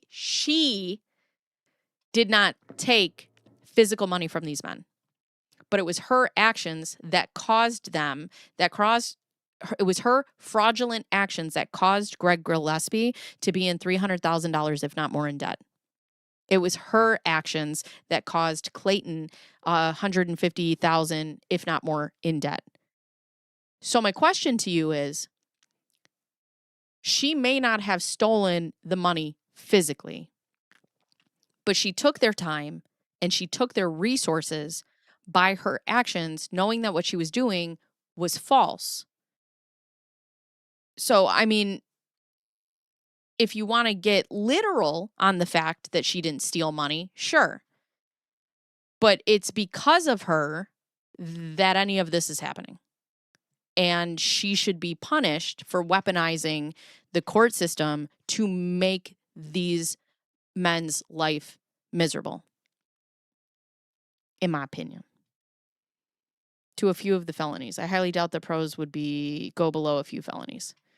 I think the 4 felonies is accurate, right? When you look at everything, I think the 4 felonies, because you have like she's charged with perjury 7 times, so they probably just brought that down to 1, you know. But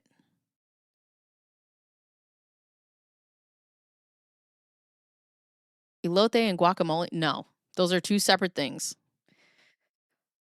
Consent, the MCAO realized the cult needs to know if she took the plea deal or not. Now we're invested. How dare they? I know. I got nothing done on April 30th. I was so just like caught up in this whole thing, and I was just waiting, and like talking to people in the Discord and going on the website to recheck it, and just nothing.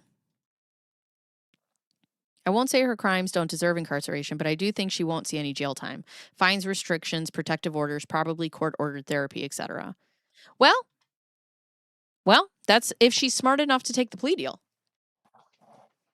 But she would have to eat her ego. And that's the thing, right? Her number one concern above Clayton, Michael, and Greg is JFC. And she would have to sit and admit that JFC is right about everything. And I'm not sure she can do it. Imagine the person you hate the most calling you out, and you just have to give up this one nugget of information. And they get to just be with that forever. I don't know. I don't know if she could do it. I don't know. How do you damage a known perjurer? I just thought it was interesting, but I don't know if it crosses state lines, so everybody else should be safe, in my opinion. She used frauds to cost them money. She cost literally hundreds of thousands of dollars. The money isn't why I think she needs prison. Also, yes. And that's the thing, too. You know, when people say, like, oh, it's a non-violent crime. Sure. And that's like Jodi Arias. He went to the police for her, did he not? But we have to wait for it to be violent. And here we are. Yes, her actions caused many victims to spend a boatload of money to defend themselves. Trust me. The taxpayers might disagree. That's a good point, too. The taxpayers might be like, what the fuck? She's cost all this money. We're paying the taxes. You know? Come at me, Lo. I'll just like... A claim and approved status of being indigent means taxpayer dollars have been spent on their behalf. Clayton considered taking his life due to her actions. Yeah. Which would then make it a violent crime. And we have to wait for these men to do so? I can only see her getting jail if she goes to trial. A few of the felonies have mandated jail times, I think. Good. She uses free legal services, which is taking money and resources from the people who actually need it. Right. I would like my tax pay money to be returned if at all possible. What the heck did I just type? Now I want a lote. Off the rails. I don't think she should get prison either, but more importantly, she's not likely to get sent to prison. I've seen people who are repeat DV offenders escape incarceration over and over and over again. I have to tell you, I was telling my husband about this, and he was like, look at people who are rapists. They get probation. 6 months in jail. I don't know. I do disagree with the fact that I do think she needs prison. I think she needs at least a year in prison. I don't think she needs to spend the rest of her life in prison, but I think she needs to have a real understanding of the fact that she's doing her consequences. Her actions cause real life consequences. And as of this point right now, she has only caused real life consequences to other people, and she has not suffered any real life consequences herself. I want the feds to look into the loan application she filed. It's wild to me they spent all this time investigating and charging her with 14 felonies to end up with no prison time. I agree. She committed perjury to weaponize the legal system against men who displeased her. That requires real penalties, jail. Yeah. Well, and two, she could be sentenced to jail, but not prison, too. That could happen. Let's see. Didn't Clayton post a vid over the weekend giving the details of the plea deal she had been offered? Yeah, but then somebody had spoken to him, and he walked that back a little bit. So we don't know. Don't get me started on nonviolent crimes. She should 1,000 have to take full and public accountability and pay up. She should have to publicly and privately apologize and get therapy. Yeah, and also pay back all that money. She should have to get a job, a W-2 job that they could garnish the wages, and it goes to the victims and their families. And yeah, she should be required to pay back all of that money. I need this trial to happen. Hi, I made it to live. Hi, Kris Jenner. Just the trauma of the mom who had her scan of the baby and story stolen, now dragged into court, right? Even if MCAO were to drop the ball, all charges today, Laura has no job, no equity, no home, and a podcast calling out for bad behavior. This is a position she put herself in. Loving the voice. There is no hope of cycle stopping if they don't. And I agree with that. I don't think that she is going to stop this behavior. I really don't. 5 years, that's fair in my opinion. She deserves time. She won't be rehabilitated, so time in prison just keeps citizens safer. She needs that ankle bracelet, 6-month minimum. She needs to stay away from her mother. Hi, Koala. Her going to a DV org and getting representation through them and taking resources from another sister who was likely in actual mortal danger makes my soul slam into the back of my body. DSG just dropped a blog where he says he's going to file something with the PDJ because of the conversation started by Patrick and myself. So, hey, I guess I did something last week. Hell yeah. Do we read that blog? I have time. I think her mom is the mastermind behind all her plans. That's why. Can somebody send me the blog? Let's read this stupid blog. I think her mom is a mastermind behind all her plans. That's why they're extra stupid. I don't know if I think she's the mastermind because I think all of her emails would be as unhinged as her interviews with the police. But I do think that Laura has an idea and her mom's just like, yeah, that'll get him. Yeah, I think her mom just gasses her up. Why does she have bank accounts? Because her parents give her money, from what she said. Prison would be cleaner than the casita. Okay, we'll go on about nonviolent crimes and how they aren't being prosecuted seriously. Taking away someone's money or safety, to me, is more damaging and life-altering. Right. And also with Mike Maricini and Greg. These men have to sit with DVROs and OOPs on their name. She's actively ruining their lives. In 2023, an Ohio judge sentenced a girl to working at a fast food yes, queen. The way I would be like... The way she would be like, hold on. Oh, I can't do two voices at once. She'd be like, hi. Welcome to McDonald's. How can I take your order? Hi, I'd like to supersize everything.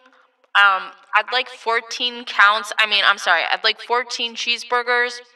I'd like an order of perjury fries.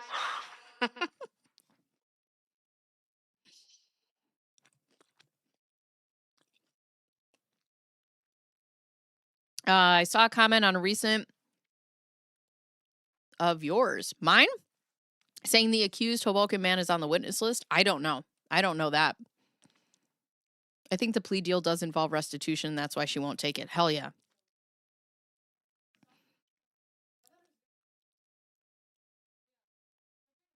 Right. With or without cheese. I'd like extra felony cheese, please. The fella cheese. Do you guys have that? Fella cheese? Perjury fries.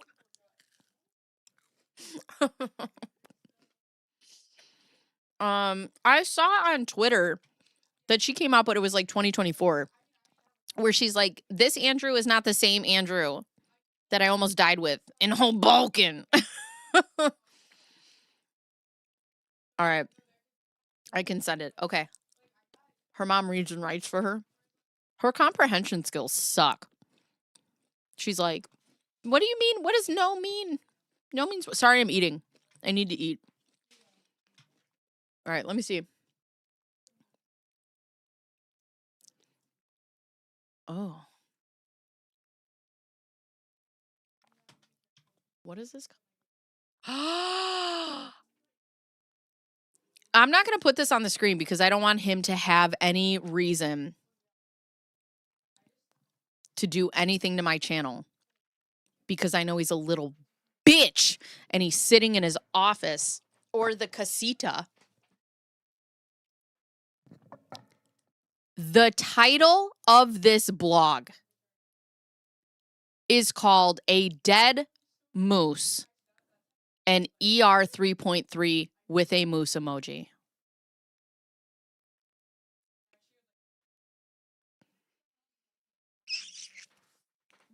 So my husband just bought these from Costco at Z-Bar Protein. Okay. First of all,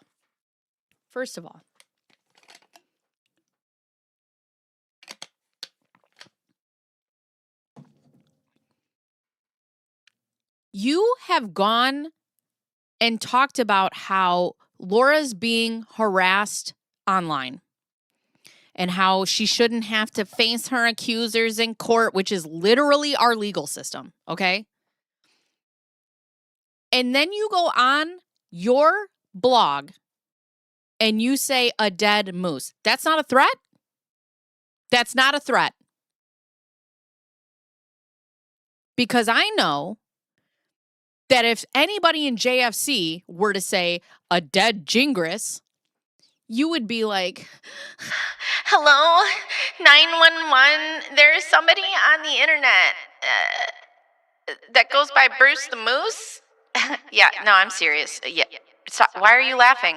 Why are you laughing? This is serious. He said, he titled a blog, "The Dead Jingris." Mm-hmm. What's a Jing? I'm a Jingris. I'm David Jingris. Yeah, that's me. His name? Bruce the Moose. Why are you laughing? Why are you laughing? This is serious. I'm taking this very seriously. I don't understand. Why? Did you hang up? Hello? his ass would be crying on the 911 chat. Okay. Well, hold on a second.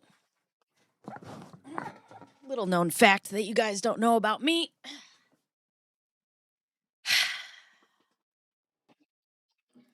This bitch is a fucking witch. Okay? And for no reason, I have some sage in my office that my friend gave to me. Hold on. I need music. Wait. What's like a good... Oh my God, this is so smelly. Hold on, wait. I need like, hold on.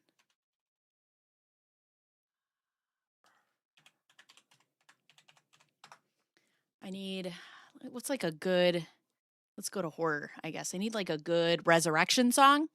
We got to get into it. Is this one good? All right. May the powers that be. We are going to bring back Bruce the Moose. May Dave be with him. May Dave be in him and bring him back to life. Bruce, I resurrect you.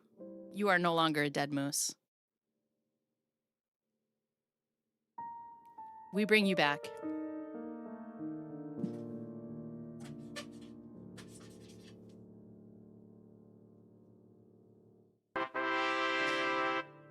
Congratulations, Bacon Bears. DG says you're a real vlogger now. Just a friendly reminder that Bacon Bears is donating all proceeds for this stream for this month to Michael Maricini. Rolling on the floor laughing emoji. I am. So he can get all just a friendly reminder that Bacon Beers is donating Bruce, his all blogs are usually from very this appropriate. stream This is to off Mike character. Maricini, red heart emoji. Okay, so bacon let's emoji, read this. Bear emoji, like. Did not subscribe anticipate and a donate say. if you can. May Dave be in him. We don't need more twins. No, we need him alive, though. And here's Bruce right now. He's like, oh, shit. You guys got bourbon? It's a Dave erection.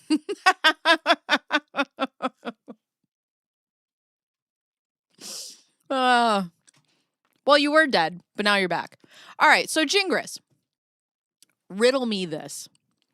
You want to talk about harassment, and you want to talk about, like, and then you put up a dead moose. You are not going to convince me that that's not a direct hit. That's not a direct hit. No, I'm not taking half and half, Mary, Half but thank and you. half donation.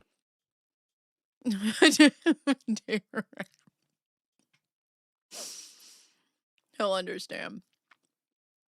Well, it all goes to Mike. It all goes to Mike. Thank you, Mary. Thank you all, you guys.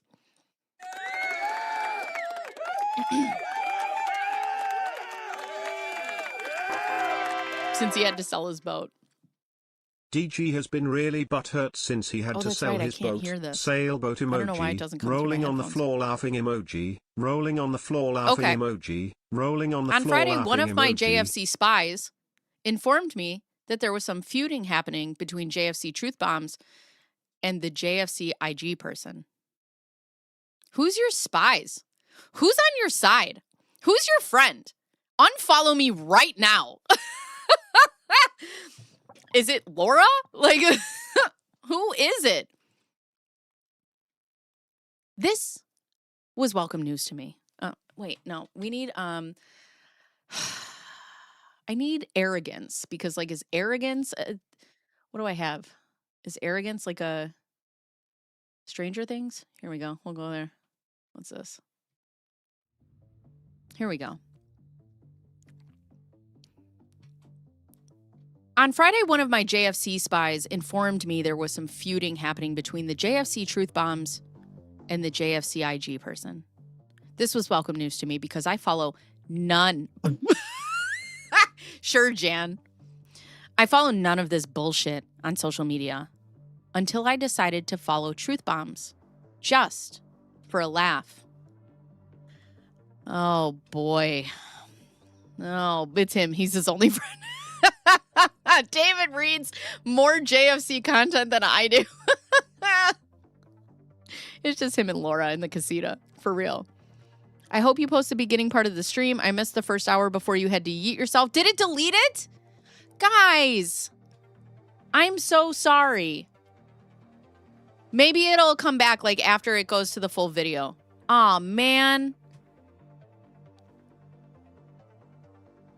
Depends on the actual text.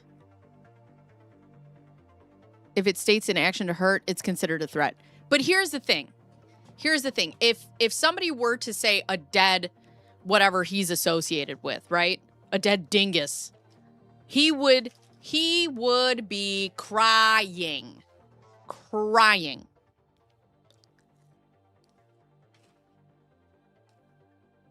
I always follow people who hate me for fun. I never understood that. Literally, just like, don't talk to me. Leave me alone. There's 8,000 other people on the internet. The idea of cult v. cult in fighting brought to mind a quote I always enjoyed. If you wait by the river long enough, the bodies of your enemies will float by.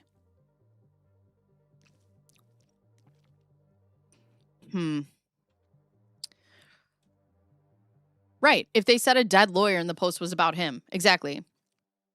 Right. He'd be such a bitch about this situation. They're picking on me.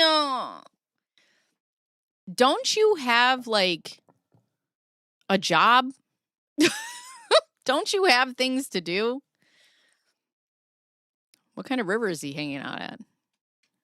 Tell me better river. Before people rush to report my implied death threat, Jingris, and the only reason he knows that is because he's like, if they said something about me, I would take it as a death threat. Here is what I think the quote means, cribbing from Google's AI summary. Okay, also, you're a lawyer, right? And you passed the bar for the first time twice in 2 states. Why are you using AI to write anything? Hello? Also, if you are using it, why are you admitting it?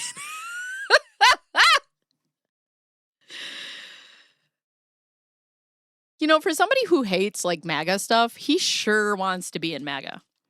And also, you know what I love, too, is I saw that thing where he called Clayton gay. I'm pretty sure that it's gay that he has a picture of Greg Woodnick up in his office and he kisses it at night. Just my speculation. He talks about Greg Woodnick so much. I'm married to the man I love, and I don't talk about that man as much as you talk about Greg Woodnick. Okay? That's what you wish. 2 kissing boy lawyers. Oh, God.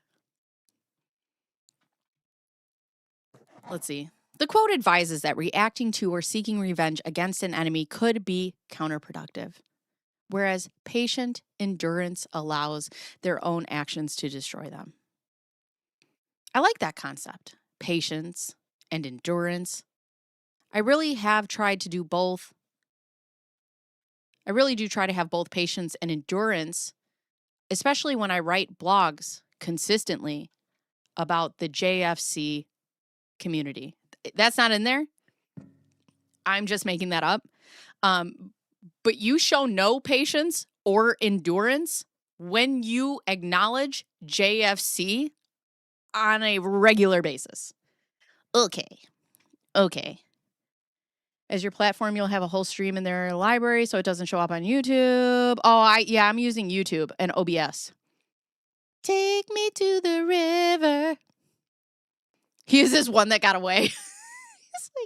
He's got a little altar to Greg Woodnick, and he's like, "Dear Lord, please make me Greg Woodnick when I grow up. Please make me Zaddy." Adults with enemies, red flag. I don't know. I got a lot of enemies. Cry me a river.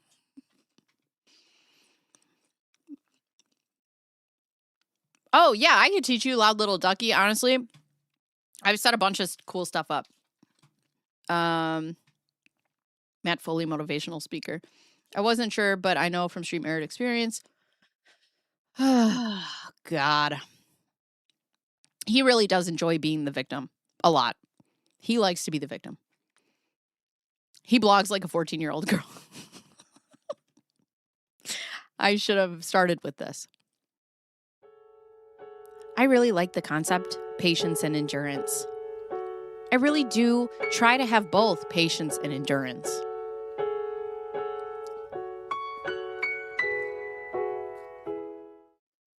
But then I mistakenly watched a few minutes of this ultra moron.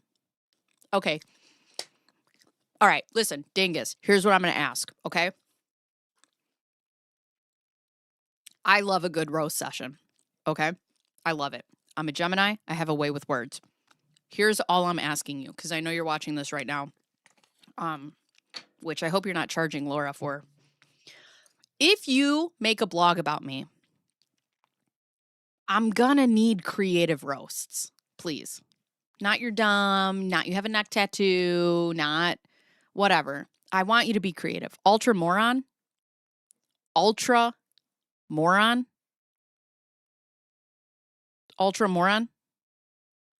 I could come up with 10 things, and I like Bruce, that are way better than that. But, you know, it's whatever. It's just because I'm smarter than you. David treats his law firm like a MySpace page. Who do you think his top 8 would be? All Greg Woodnick. Dear Diary. I'm so happy I'm now on DSG's top 8. Oh, God. Okay, that's all I'm asking. If anybody ever roasts me, please just make it fun. Make it intelligent. You're using AI. Just tell AI, just be like, hey, listen, while I'm writing this blog, can you make me seem like witty or something? I'm not so boring. Ultra moron. Bruce the Moose doing some insanely long live stream. Bro, you blog like a bitch. Insanely long live stream. You write this and then you go, oh yeah, it's going to get him. This is going to get him. Oh, it's going to be so good when I write ultra moron. Ah, boom. How's it taste, Bruce the Moose? Fucking idiot. Ugh. What the heck is that? Mega ultra intergalactic space moron.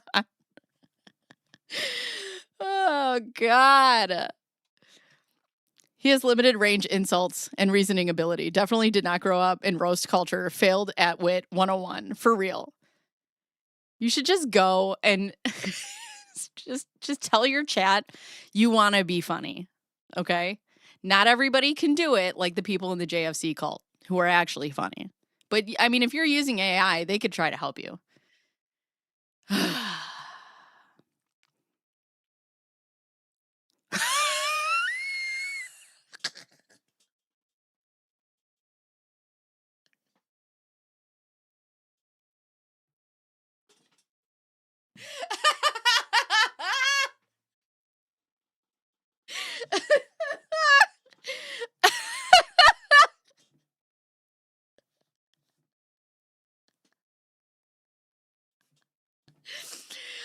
know what's even funnier about this roast?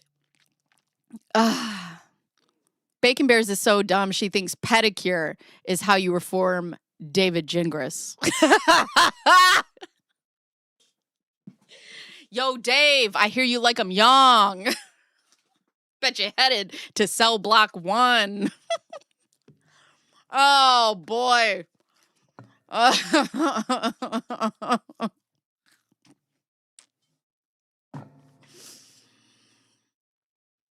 Nothing but love. No, that's funny. That's funny as hell. I love it. I love it so much. Please. Insanely long live stream from a man who's written a blog. A blog. And you know why you wrote a blog, David?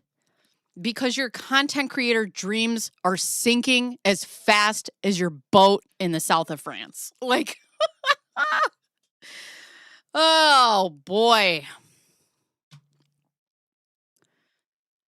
But then I mistakenly watched a few minutes of this ultra moron Bruce the Moose doing some insanely long live stream with some guy who claimed to be a lawyer.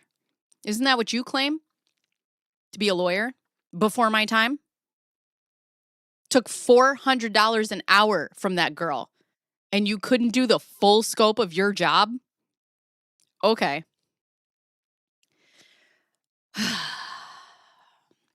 I wish so much Bacon had been around during the Dressed as Santa writing his naughty listing. It's probably A minor. Hi, Tony. Oh, God. They were talking about my anti-slap motion and picking it apart. I guess talking shit beats working for a living. Bitch, you have a job and you're writing this. You know what you're not getting paid for? This blog. You know what Bruce gets for his live streams? Fucking breadsticks. Bet you hungry, bitch, huh? Bet you hungry. Yeah. Yeah. Bruce is doing this for money. We're all doing this for money. The fact that you are writing 16-page dissertations for free? Yuck. Yuck. Couldn't be me. Couldn't be me, girl. But go on. Everybody needs to hear your thoughts. Everybody needs to hear your thoughts. Personally, I'd rather watch Tom Green hump a dead moose than pointlessly murder millions of brain cells listening to anything Bruce the human moose says. After just a few seconds, I could feel the life being sucked out of my brain by his self-righteous, arrogant, mouth-breathing, galactic-level stupidity.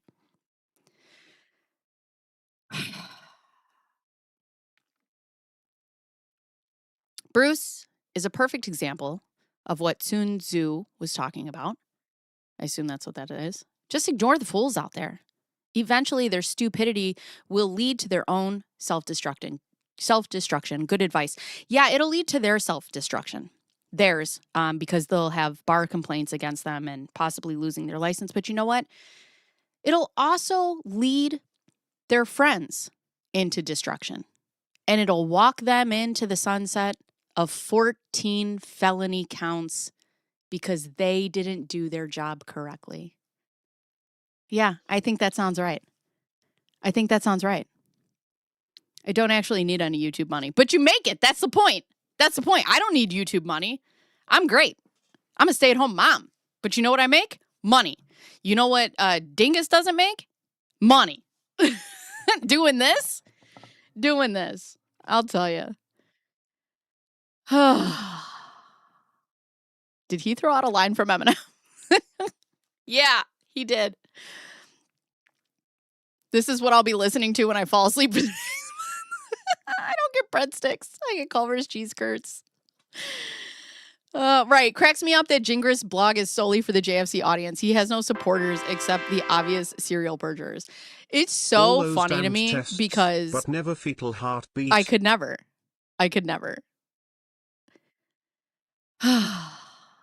I've never seen the moose be arrogant.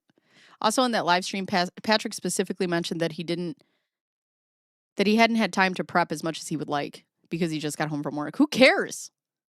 You know what he's not doing? Representing a case in a court of law and going in front of a judge and being like, my client's dumb. I didn't do what she actually paid me for, which is research on my client. So there's that. All these damn tests. Yup. He always has to put down other attorneys because he's the best lawyer to ever live. Also in the process of getting disbarred. So this is Rich. Hi, Amy. Who the hell reads a blog on a lawyer website? You know what would make me not hire a lawyer? A blog on their website. Right. Aren't you married? Shouldn't you like be doing anything else but this?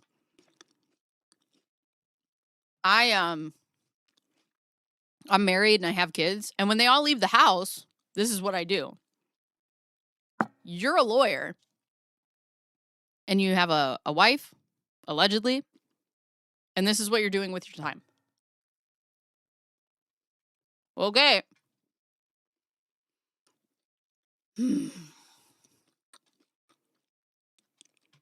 But damn it. Bruce's dishonest bullshit was convincing enough to fool at least some people. Like this sad soul who has apparently blocked me on Twitter, even though I don't use Twitter anymore because I was getting fucking roasted on there because I'm dumb, which may be about to change. Here's the tweet. I hope Marco Randazza has a chance to listen to this. It's killing me that David S. Jingris seems to be misleading and manipulating my attorney crush and his legendary law group. Someone married him? Yeah. He sent her, in my opinion, he sent her a bunch of emails and he's like, if you don't marry me, I'm having these babies. And she was like, fuck.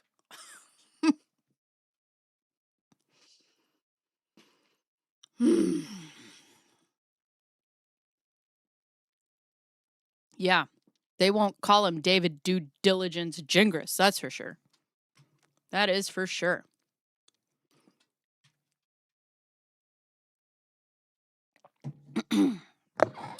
So while I have much better things to do on a Sunday, like write this blog, I'm going to take a minute to correct the record and defend the honor of my man crush, Randazza. Who's Randazza?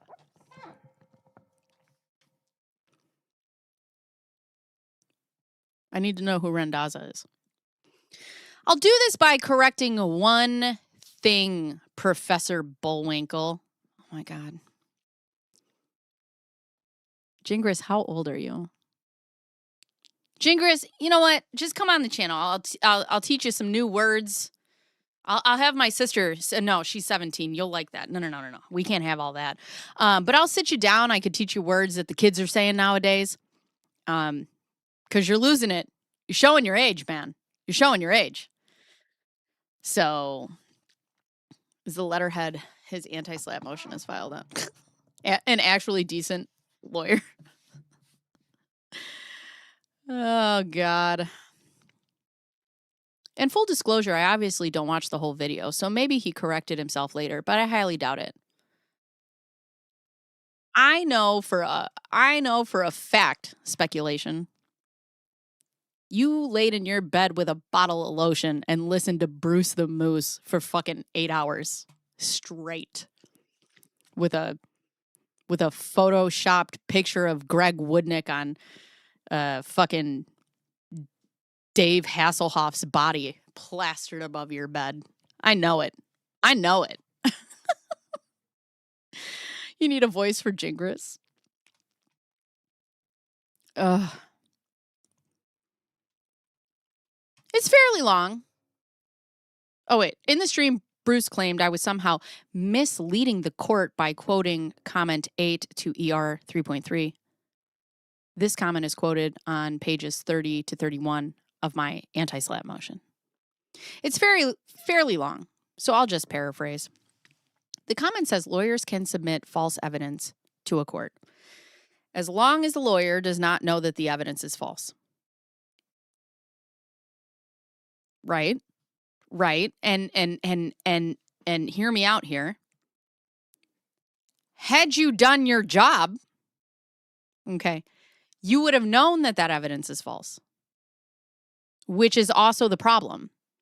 Which, honestly, you want to talk about cult versus cult? I would love to see Laura get out of this and then sue you for leading her straight into fire. Because your job as a lawyer is to not only do what the law says, but protect your client. And you fucking just right into the volcano with that shit. Oh my God. I never claimed he was misleading the court. There are places where Patrick's opinion is that he's being misleading, but I never claimed that, so he's wrong. Bruce, don't ever think that I would think this guy is right about anything. He would tell me that the sky is blue, and I would go get my glasses checked. Hi, El Jacad. El Jacad. It's hilarious. Dingus called Bruce arrogant.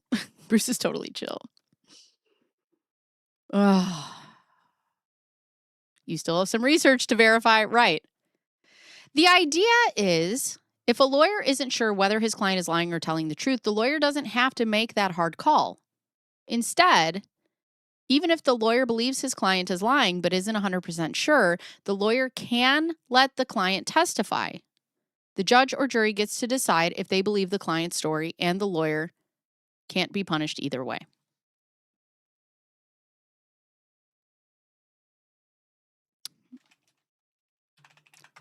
Let's see. If a lawyer doesn't know their client is lying, can they get in trouble? Via Google.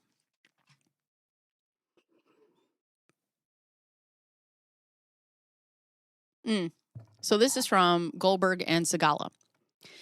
Generally, a lawyer is not penalized if they unknowingly present a client's lies, as ethical rules prohibit knowingly offering false evidence. However, attorneys are permitted to rely on facts provided by their clients and often assume that they are truthful. However, if they become aware of the lie, they must take remedial action. Now, can you explain to me when Laura brought you a sonogram with an altered headline, why you wouldn't ask for the original? I'll wait.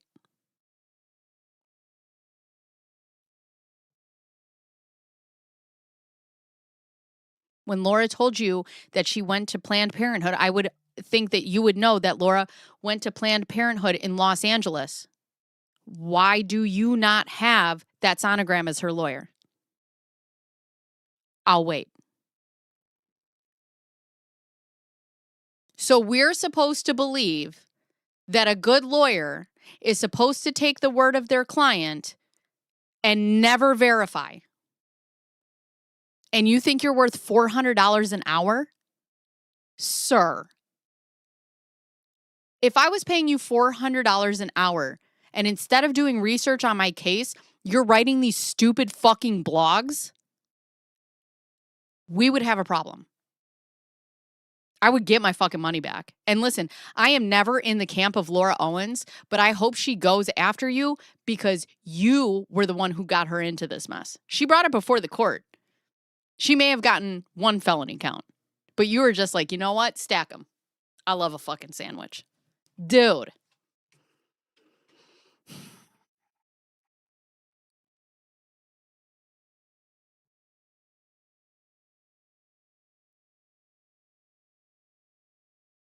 He'll be waiting till the end of time. That was before his time.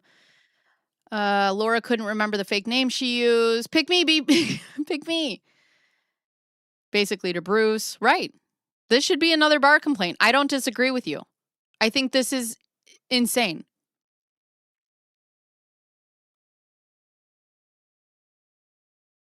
Yeah, he'd have to pay me to be my lawyer. She's not paying him. She was paying him, though. She was. She's not now. But she was. This man was taking money from a client and not doing due diligence, which is half of the job.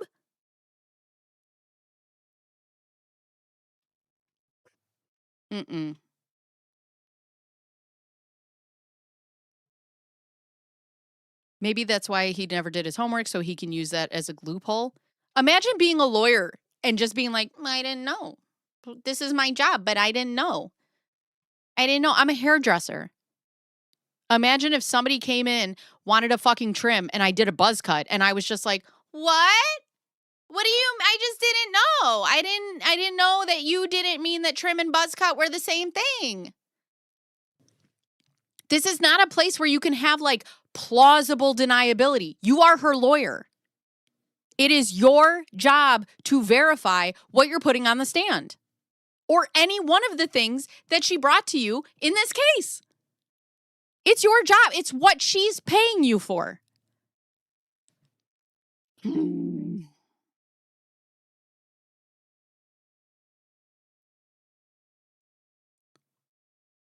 But there was so much evidence she was lying. Right. And I think she should try to go after him for everything that he did to her. I wonder if she would have a case against him.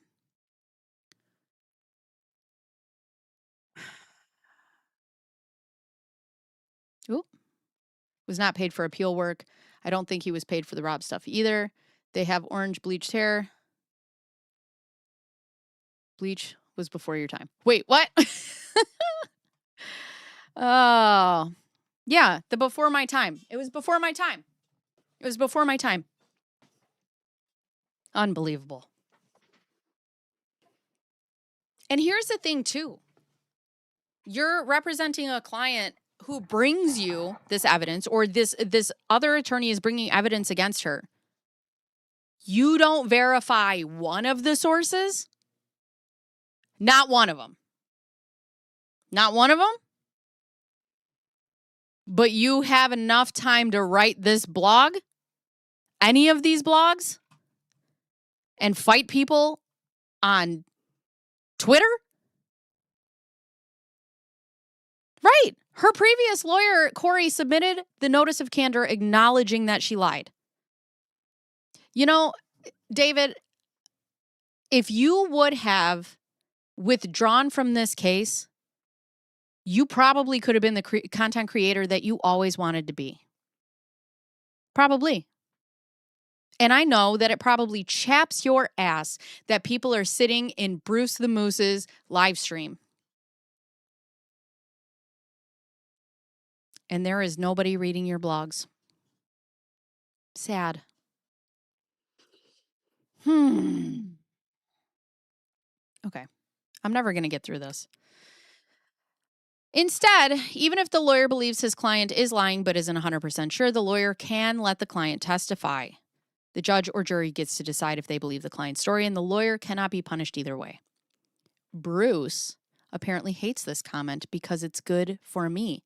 Duh. Here's the thing. I've watched a lot of content creators in this case, and I will say a lot of these content creators are fairly fair. I would give you the benefit of the doubt, okay? In the beginning, I think that, Laura brought you stuff. You had to take a case with a short amount of time. It's an incredibly complicated case. So you do what you need to do to get to the place that you need to be. Fine. And then you just stop. That's it. You just keep collecting money and allowing your client to go up in a fucking blaze.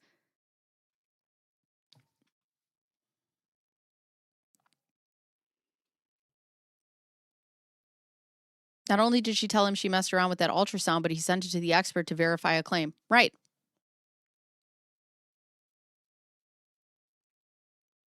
Was apparently mad about the notice of candor. I'd love to know more about that. I don't hate comments. Some laws must become complacent when they keep representing. Some lawyers must become complacent when they keep representing the same client. We gave him so many chances. Here's the thing. Also, too, I think if you went through this and you came out and you were like, listen, I fucked up. I got it wrong. Big mistake, lesson learned, right? You would have been fine. You would have been fine, but you can't do that.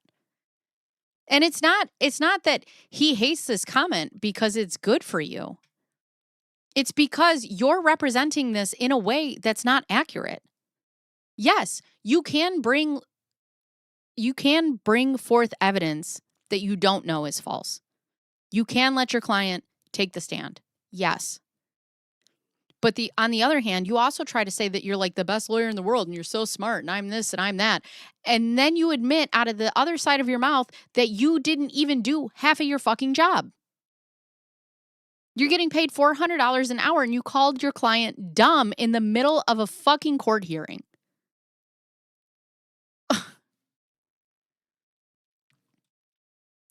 Carla, go to bed.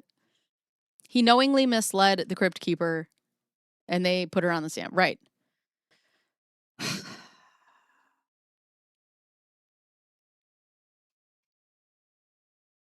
He also let it slip up on Twitter that he knew it was her sister's ultrasound. You know, self-awareness will get you pretty far. Therefore, Bruce and his unimportant lawyer friend made up a completely bullshit reason why they think this comment doesn't apply. And thus I am misleading the court by referring to it. Comment 8 was added to the rule effective January 2026. Obviously, the trial was in June 2024. I was just about to say. So that raises the question, if comment 8 did not exist in 2024, can I use it to shield my conduct in the bar case? No. I mean, I don't think... Yes, he called her... You'll get there, Buffy. You'll get there. All right, hold on. Comment 8 to ER 33. Let's go to there. I want to see what this is. Comment 8. Where is that?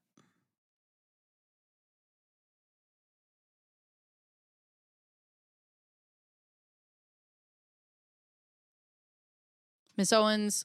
Oh, we'll get to this. Okay. Hold on. We'll get to this. Again, I never said he was misleading the court. Well, here's the thing, though, Bruce. Here's the thing. David Jingris never goes up against anyone who he thinks he couldn't win against, right? We've never, and typically it's women. But I have a feeling that he's going after you more than the lawyer because he doesn't want to get schooled by that fucking lawyer.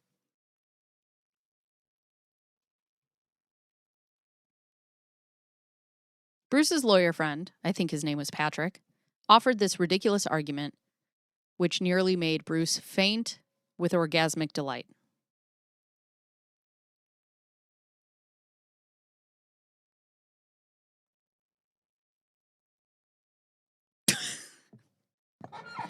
The way I know you sit and you're just doing something and you're like, do you keep like a little notepad in your pocket and you're like, oh yeah, wait, orgasmic delight. Yeah. That's good. Yeah. All right. Yeah, I'm going to keep that. Oh, wait, how about this one? You just sit and think about JFC all day. Just as you can't resentence a murder that took place in 1998 to today's murder sentencing guidelines. Great point. Hi, Leon. Discovered you last week. I've never laughed so hard. Hey, welcome. Women and non-lawyers, right? I am Patrick Shield. You are Patrick's prosthetic belly. Nothing can get through that. Bruce, you came on stream? Oh my God. It's on his OnlyFans. In Arizona, rules are not retroactive, unless specifically denoted as such. Thus, per Patrick's brilliant legal analysis, I can't use comment 8 as a defense because it doesn't say it's retroactive. Bearing in mind, Jim Lee's complaint was filed after January 2026, so we're clearly going to apply the current rules. God, These people are so dumb and unworthy of discussion. Then why are you talking about it? If you don't take them seriously and you think they're dumb, it's not even why are you talking about it? Bitch, you're writing it. You sat down, turned your computer on, wrote this, probably read it back 40 times, just like, oh yeah, and then you posted it. Do you know how many filters this had to go through for it to get where it is? These people are unworthy of discussion, yet all you do is talk about them? What?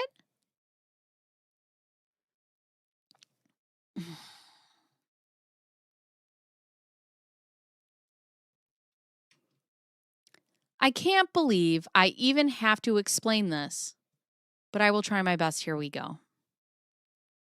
First, a comment is not the fucking rule. Oh, David is mad. He's mad. David's mad. He's mad, guys. The rule is the rule. Comments don't change the rules. Comments don't add to the rule. Comments help explain the rules, and they can be useful for guidance. But what matters is the text of the actual rule. And guess what, Professor Pat? The rule in question, ER 3.3, was not changed in any way by Comment 8. ER 3.3 has always said what it says, and none of the comments change the fact.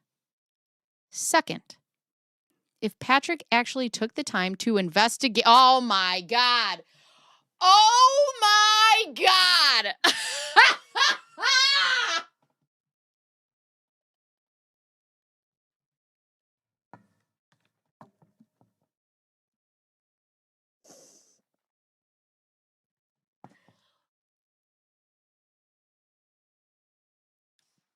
Okay.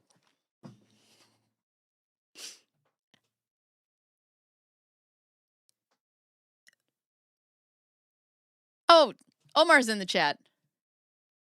Another lawyer he doesn't respect because he's too smart for him. Okay. Hold on a second. Second, if Patrick took the time to investigate this as I did, okay? If Patrick took the time, Patrick, a lawyer who is not on this case, you're asking him to investigate more than you did for Laura Owens before you walked her into 14 felony counts? Bro. Bro.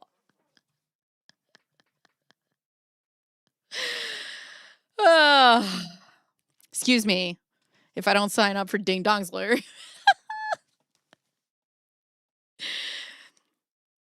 The fact that you're asking anyone to investigate anything, and I could make a shirt with your face on it that says before my time.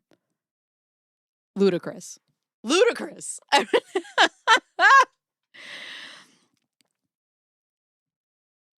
Oh my God. I don't even know what they're arguing about. I just assume it's dumb. Do it. Just assume it's dumb. Just assume it. You should. Because it is. So if Patrick actually took the time to investigate this, as I did, investigator of the world, boots the house down, Jingris, rather than just talking out of his asshole, we prefer to call it a Tony Robbins here, talking out of his Tony Robbins, but you wouldn't know that because that's before your time. He would have discovered the reason why Comment 8 was added in January of 2026, and guess what? That reason had nothing to do with changing the requirements of ER 3.3. At least not really. He sits at home and he's like, Moose? Meese? Mooses. Mooses? Meese. Moose. There were two meese. Mooses. There were two 3 mooses. Moose? Meese. Oh no! Fake Jan Black. Hey Jan, how's it going? This is one that I've chosen to stay out of and simply wait for the result. Yeah, but this time, Omar, he wants me to be a dead moose. Omar, the title of this is called A Dead Moose and ER 3.3. I'll send you a screenshot. Hey, Jingris, you know what Omar doesn't do with his free time? Write blogs. It's like, oh, God. All right.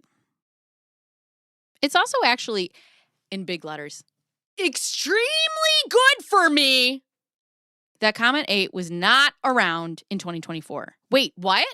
Oh my God, you're so funny, David. You're so funny with that. Wait, what? I'm waiting. Wait, what? I'm waiting. So surprised.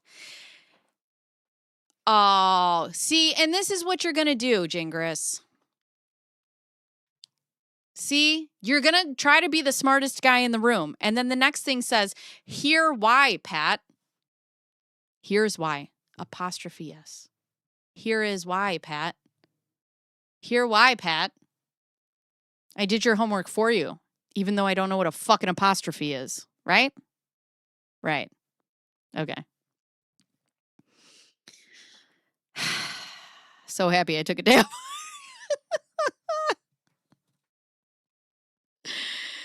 So we investigated, but today he posted a correction. LOL. I love it. I love it. Omar's hardly had free time. He's a real lawyer. Yeah. He's a real person. David's next blog, a dead bear that likes bacon. Dead bear walking. Jingris, if you're watching this, I want my title to be Dead Bear Walking. Wait, what?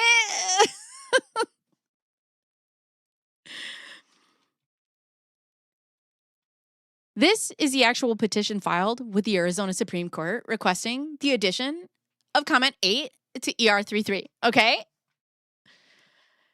He reminds me of that girl that's like, my dad invented Hot Pockets. If you think I faked this stuff, go here to pull the original petition and various comments to it.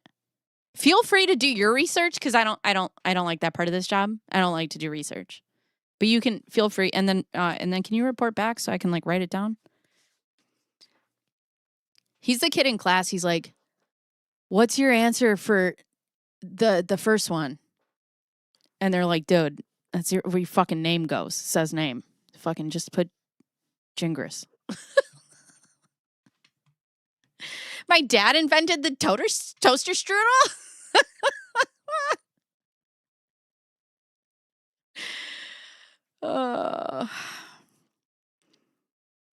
Market direction.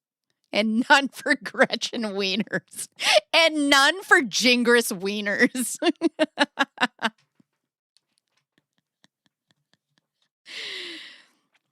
Since reading comprehension is not a JFC strong suit coming from a man who didn't put in apostrophe S, I'll help Bruce/Pat by pointing out a few key things.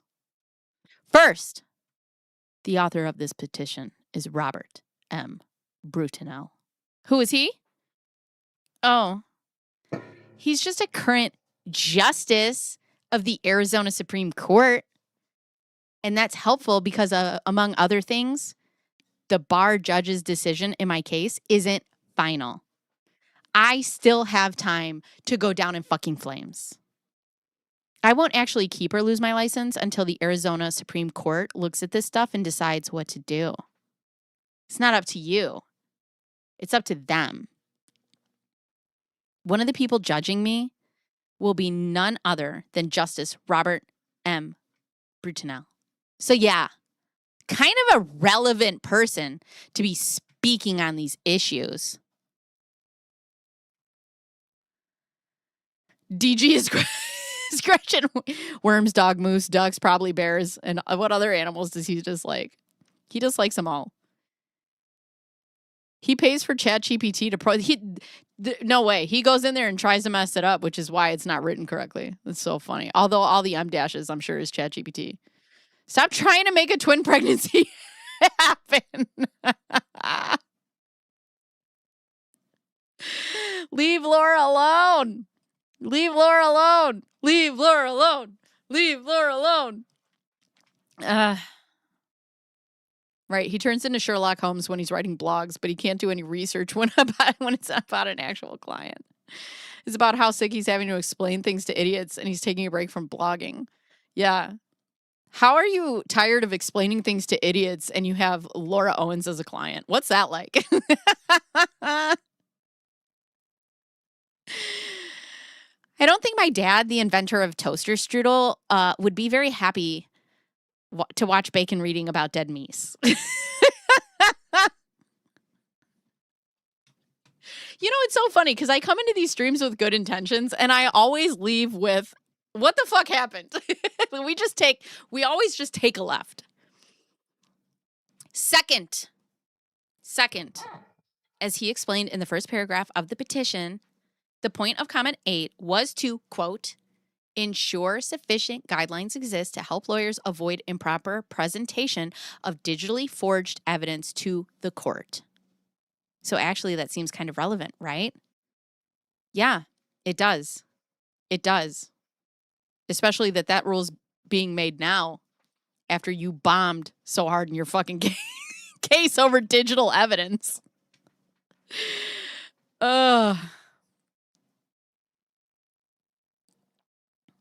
The defense attorneys I know do a lot of research. So do their staff. Dude, I do research for these cases, and I fear I've done more than he has. You can't sit with us. If you're watching this, wear pink when you write my blog, please. He spent more time watching Bruce's show than he did investigating Laura's pregnancy. For real. For real, man. All right, here we go. Pursuant to Rule 28, oh God, these fucking Rule 25, 26, 28. The rules of Supreme Court of Arizona, Robert M. Brutnell files this petition on behalf of the Arizona Steering Committee on Artificial Intelligence and the court's committee to respectfully petition this court to amend ER 1.16, declining or terminating representation, and ER 3.3, candor toward the tribunal.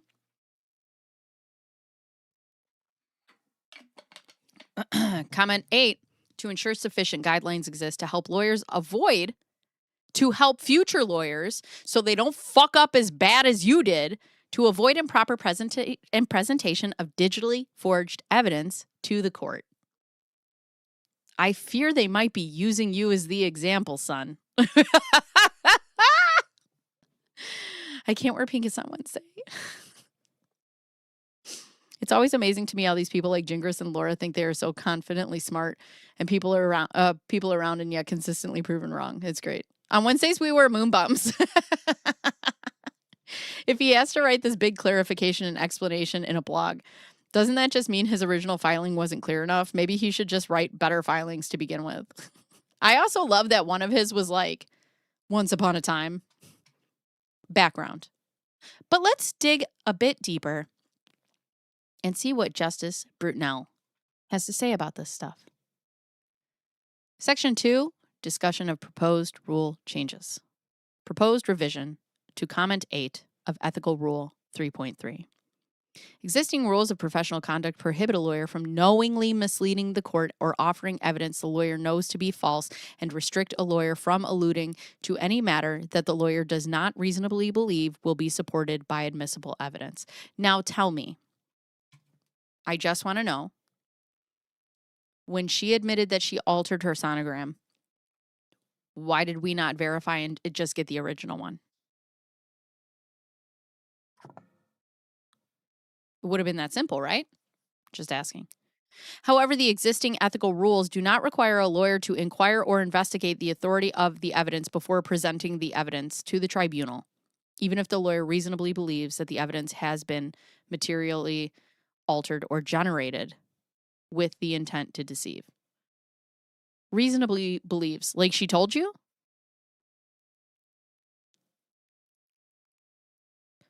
So they're saying that you can now bring fraudulent evidence to the court? What? A lawyer cannot knowingly present digitally manipulated, fake, or forged information to a court. Doing so is a severe violation of legal ethics and professional responsibility rules per Google. Right. Right. Need more shirtless screaming Gigi. He writes these while he's hot in his hot tub. Oh, God. Okay, and then there's a little subsection. Okay, wait a freaking second. Wait a freaking second, he says. Isn't this exactly the opposite of what Jim Lee has claimed the law says? This is a current justice of the Arizona Supreme Court saying in writing that the existing ethical rules do not impose the duty to investigate Jim Lee claims I violated, which Bruce swallowed as pure JFC. Gospel? How do you know about the gospel? How do you know about the gospel? You can't come to our church. You can't come to our church. You are not welcome here. I rebuke you, demon. You cannot come to our church. What the fuck is this? No, I need church. What? What the fuck is this? Dramatic Christian. I rebuke you, demon. I rebuke you, Jingris. You cannot be a part of our Immaculate Deception Church. Rebuke. Rebuke. He doesn't even go here.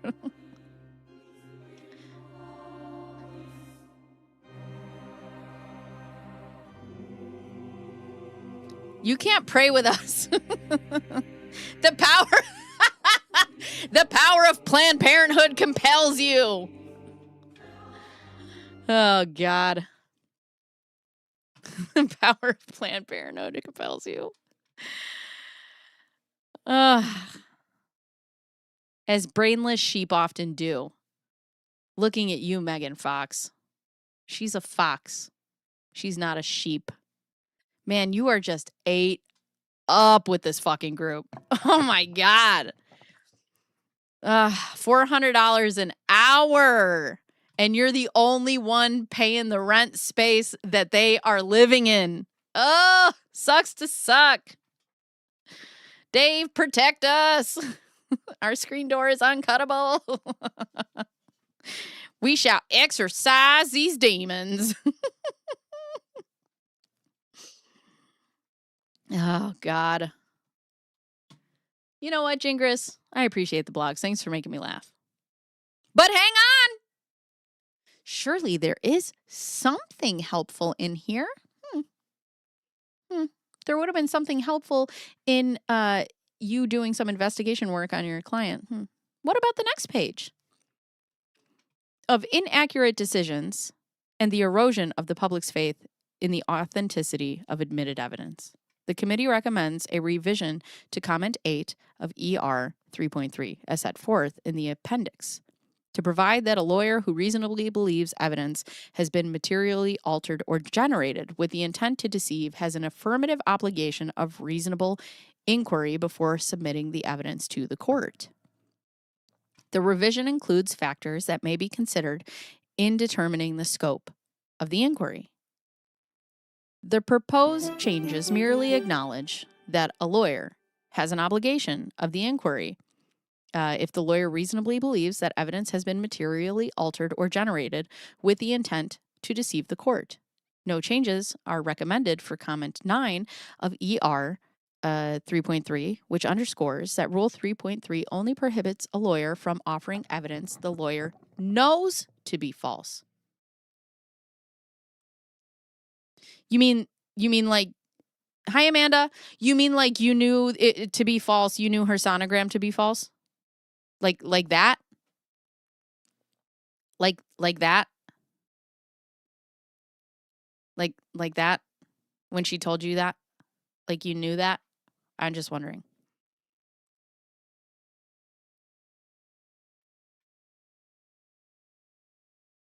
Wait, what does he think I agree to? I'm pretty skeptical, usually. So I usually don't unconditionally agree with anything.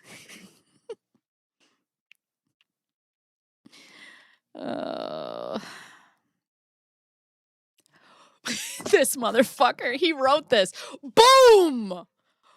Boom!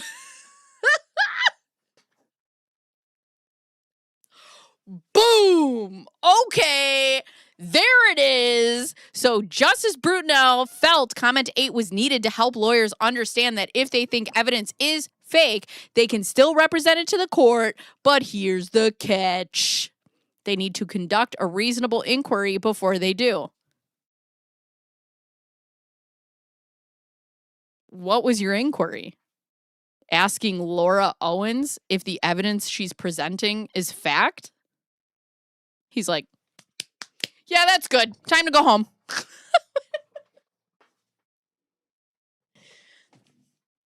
Yeah, he should have mic dropped. That's right. Oh, my God. This is amazing. And I thought Laura's emails were bad. I didn't know he was at church in the confessional box with a bottle of stolen church wine the day he got. It makes sense. Oh, God.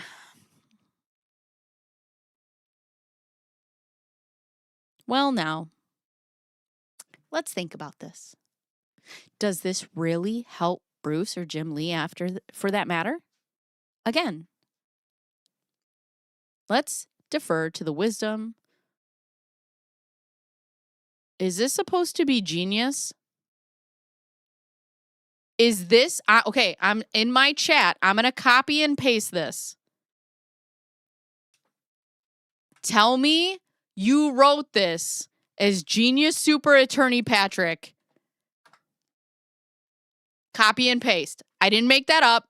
I'm going to put it on my screen. You wrote this making fun of his intelligence,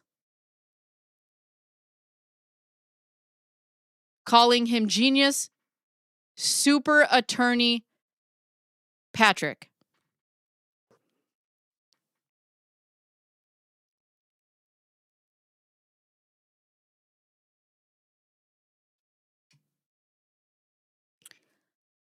You are a man who finds cute, quirky ways to tell judges how to say your name. Gin, like you drink. Grass, like you mow. Oh, boy. Oh, boy.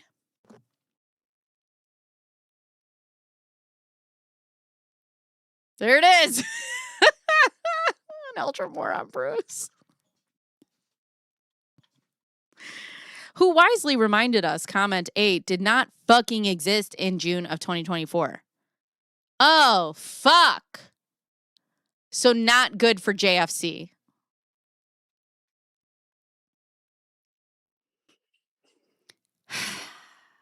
All that leaves us is with Justice Brutnell's comments about the state of the rules pre-comment 8. Quote, the existing ethical rules do not require a lawyer to inquire or investigate the authenticity of evidence before presenting the evidence to the tribunal, even if the lawyer reasonably believes the evidence has been materially altered or generated with the intent to deceive. All I'm saying is that I don't actually have to do any work to see if my client is telling the truth or I have factual evidence before I go to court. That's all I'm saying. That's all I'm saying.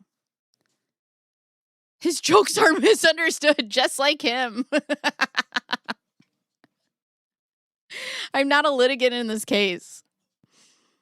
In the name of Mata, the Juarez, and the Holy Omar.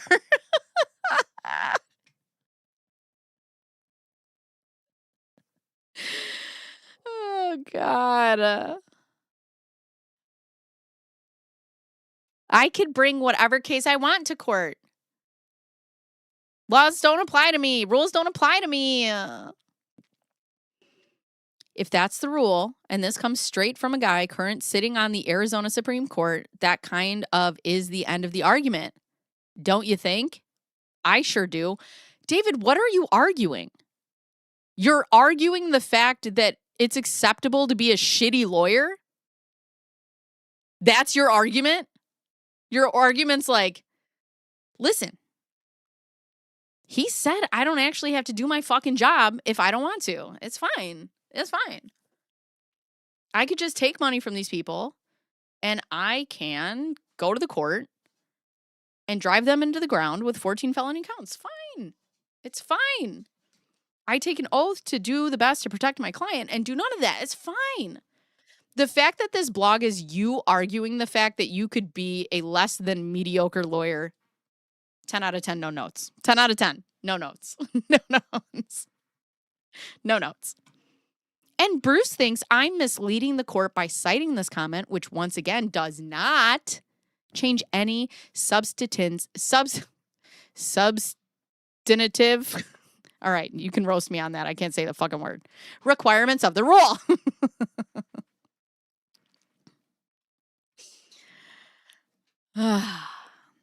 Bruce, you really need to go back to your day job of designing rockets for SpaceX or building the next generation of ChatGPT or eating paste. You are using ChatGPT for this.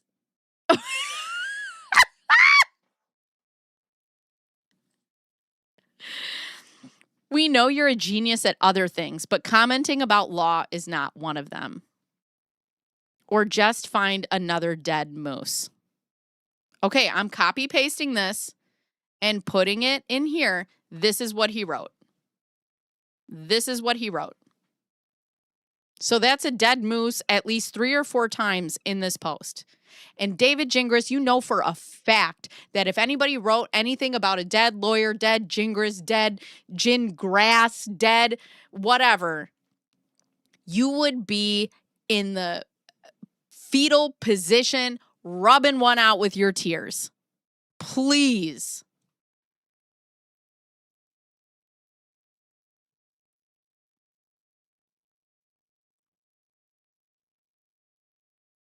I want a moose gingy rabbit. Oh, God. Not to mention that he told us if he found out she was lying, he would drop her. Then he finds out, right, and then he does nothing. P.S. It's extremely ironic to me that people criticize the length of my pleadings and blog posts. Yet somehow it's cool for Bruce to sit on a nearly 3-hour live stream spewing lies and garbage that isn't even worth what you paid to watch it. Who's paying you? Who's paying you? You getting paid for this blog? Because not only are these people living rent-free in your head, you're paying that rent, you're paying to write this stupid fucking blog. Oh my God.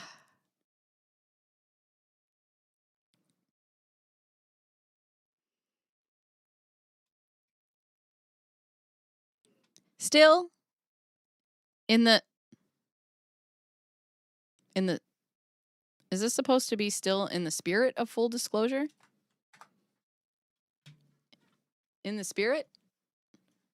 Is that in the spirit or in the spurt?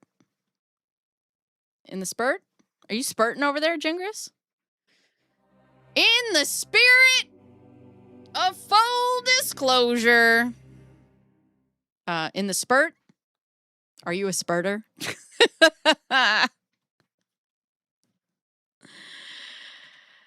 I admit this stuff is so complicated. Even smart people need help understanding it.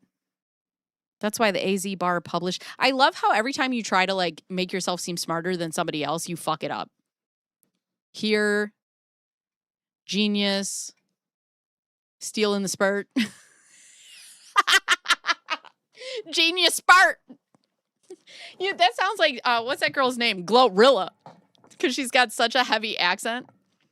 He's genius spurt.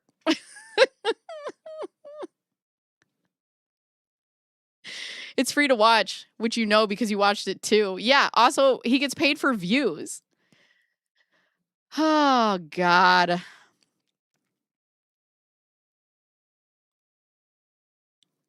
Yeah, Claude's great. Claude's great. Claude might make him sound like less of an idiot. He drinks. He drinks lots. We drank lots of Sparts.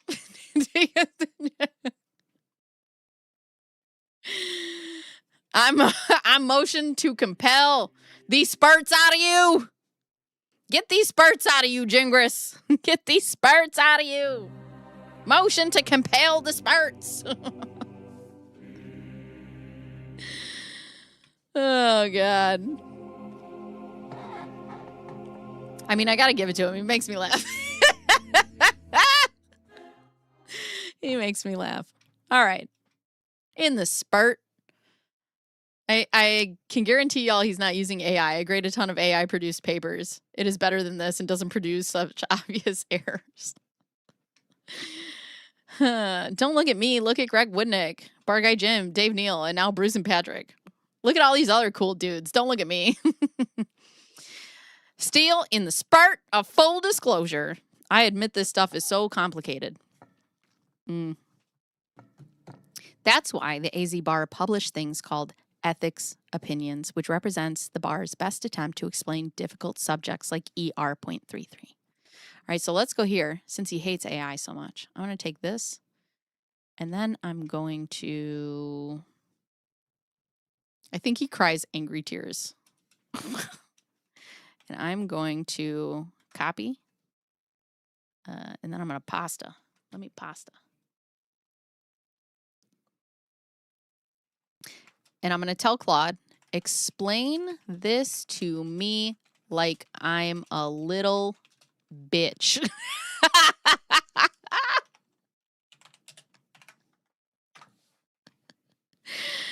If wind of this live stream, good. I don't give a fuck.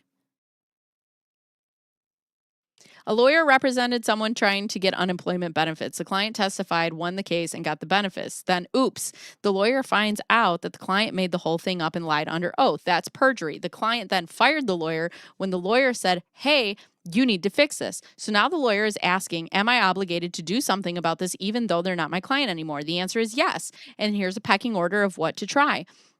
Talk to the client first. Hey, you need to come clean. If you don't, I have to. Client said no and then fired them, so this failed. Pull the evidence yourself. Ask the court to throw out the fake testimony without explaining why. Just cite attorney-client privilege, but since the lawyer got fired, they can't do this anymore. Get the new lawyer involved. Tell successor counsel, hey, there's a problem. Let them handle it. Nuclear option, tell the tribunal directly, write a letter saying that the evidence was unreliable, last resort only. The key tension, lawyers are supposed to keep clients' secrets, but they're also not allowed to let courts be deceived. Whoa! You know, Jingris, you are the only lawyer that I've ever seen argue against yourself. And you're good at it. You're good at it. Like if you were opposing counsel for yourself, 10 out of 10. Under Arizona's current rules, the court wins. Keeping the tribunal from being lied to beats keeping the client's secret. One catch, though. If the case is already completely over and done with, the lawyer's obligation has expired. No point correcting a record if nobody is acting anymore. So that's probably what he's trying to get on. So again, you're arguing that being a shitty lawyer is okay. You sure this is the hill you want to die on?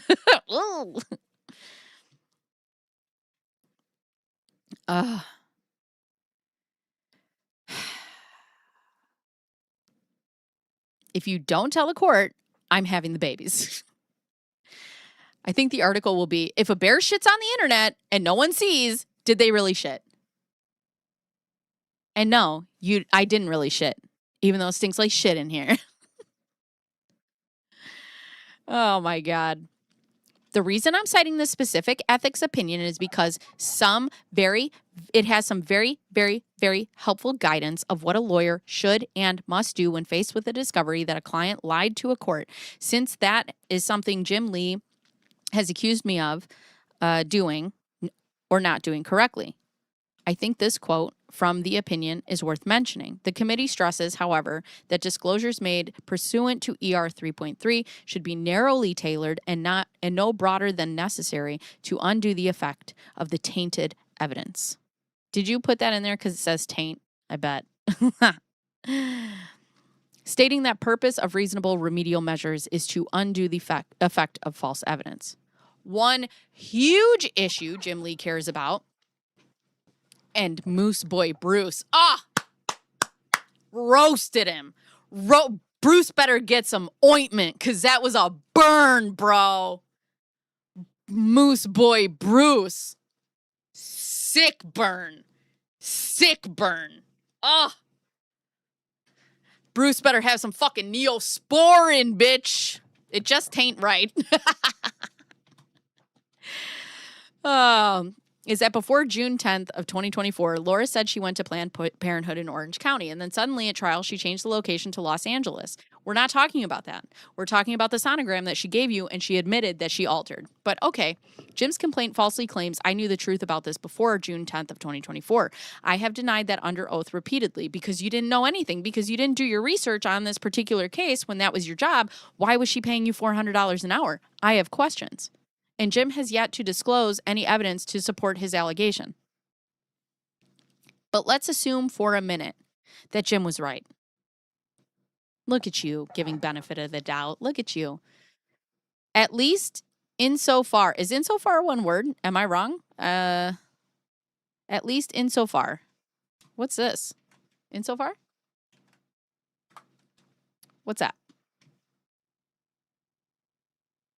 What is that? Is that right? Moose Boy Bruce is my baby.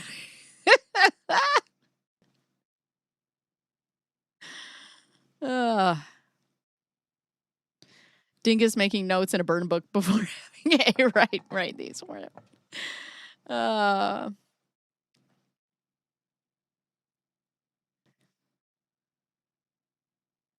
He knew about the sonograms per the email investigators discovered what to send to MedChill since the sonogram was fake. He brought it up. Oh, insofar as one word. Okay, fine. Okay, I've never heard that. Insofar as he thinks I should have done something to correct the testimony about Los Angeles. Okay, let's accept Jim's position and assume he's right. Assume that I knew Laura never went to Planned Parenthood in Los Angeles, even though that's not 100% true. Right. You didn't know what the fuck your client did because it was before your time. Judge Matta clearly did not believe Laura's testimony. She ruled against Laura in basically every way she could. Yeah. Judge Matta.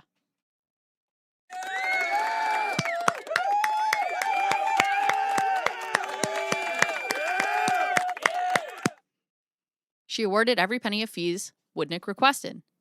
No part of that post-trial decision was bad for Clayton, other than the denial of his request to undo the OOP based on fraud.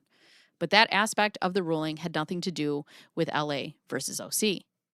Given that the post-trial ruling was 100% victory for Clayton, even if I did know the LA testimony was false, which I didn't, what remedial measure could I have taken to undo the effect of the false evidence?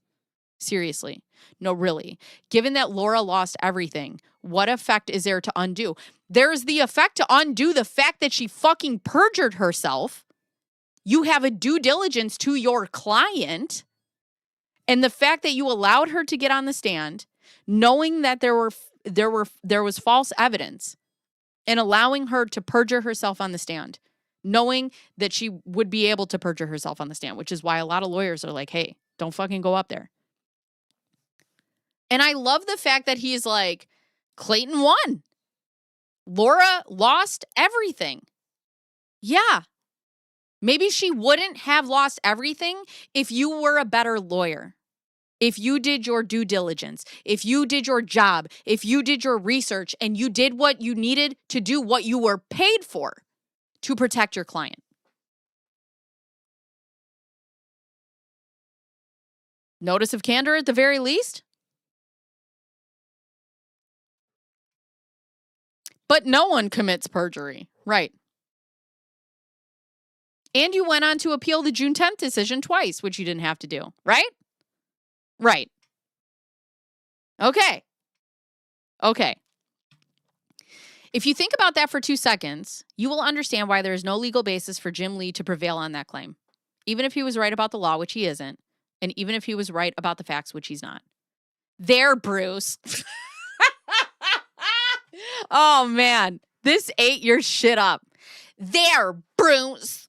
I've now given you enough content to make another 9 billion hours of video. You're welcome. And then he puts why Tom Green humped a moose. So also let me get this straight, okay? Let's give Jim Lee the non-benefit of the doubt, okay? Let's say Jim Lee is wrong in all of this. He's wrong in all of this, and you're right. You're still arguing the fact that it's acceptable to be a terrible lawyer.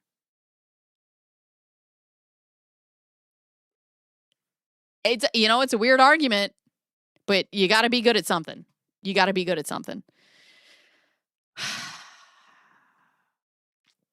It's just a minor thing, friends. It's just a minor thing. He writes like a teenage girl. I'm surprised he did. Neener, neener, neener. Nanny, nanny, boo, boo. Bruce, I got to you too. Further perjure herself. She had already perjured herself before this trial on camera on multiple occasions. Right. Further perjure herself. And that's the thing. You couldn't have sat down and watched any one of her other testimonies? Bro. Ugh. Anyways. All right. With that being said, let's go back.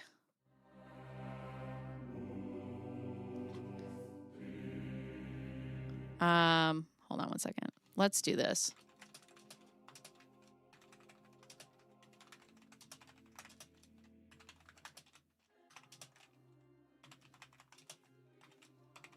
All right. It's time for our exit sermon. Hold on. I got to find gospel music. Church gospel. Worship. No, where's like my funny gospel? Gospel. I just want like fun gospel. Fun gospel. We're going to take out. There's light. No, where's my other one that I like? Oh, this is nice. I like this one. No, just like, all right, let's try this gospel. Head high. Where's the one I like? Preaching to the choir. All right, friends. Let's clap. Let's put our hands together. Let's take it down. Let us bow our heads. Dave, we come to you today humbled. Humbled by our billable hours. Humbled by our motion practice. Humbled by Lord Dave, by the fact that we just realized we filed in the wrong jurisdiction again, and opposing counsel already knows and is simply waiting. Lord, simply waiting with that email drafted and a smile on their face. Brothers and sisters, gather close, because I need to tell you about a lawyer. And this lawyer was called by Dave Neal. It's called to serve, called to advocate, called apparently to skim. This lawyer has received a contract. 412 pages, single-spaced, filled with the Holy Spurt, and also a third monster drink. He read the first 2 pages, skimmed the headers, and declared unto his client, "We're good."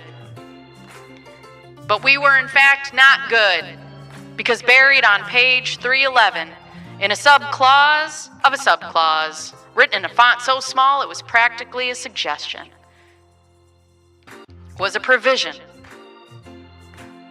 that gave the other party the right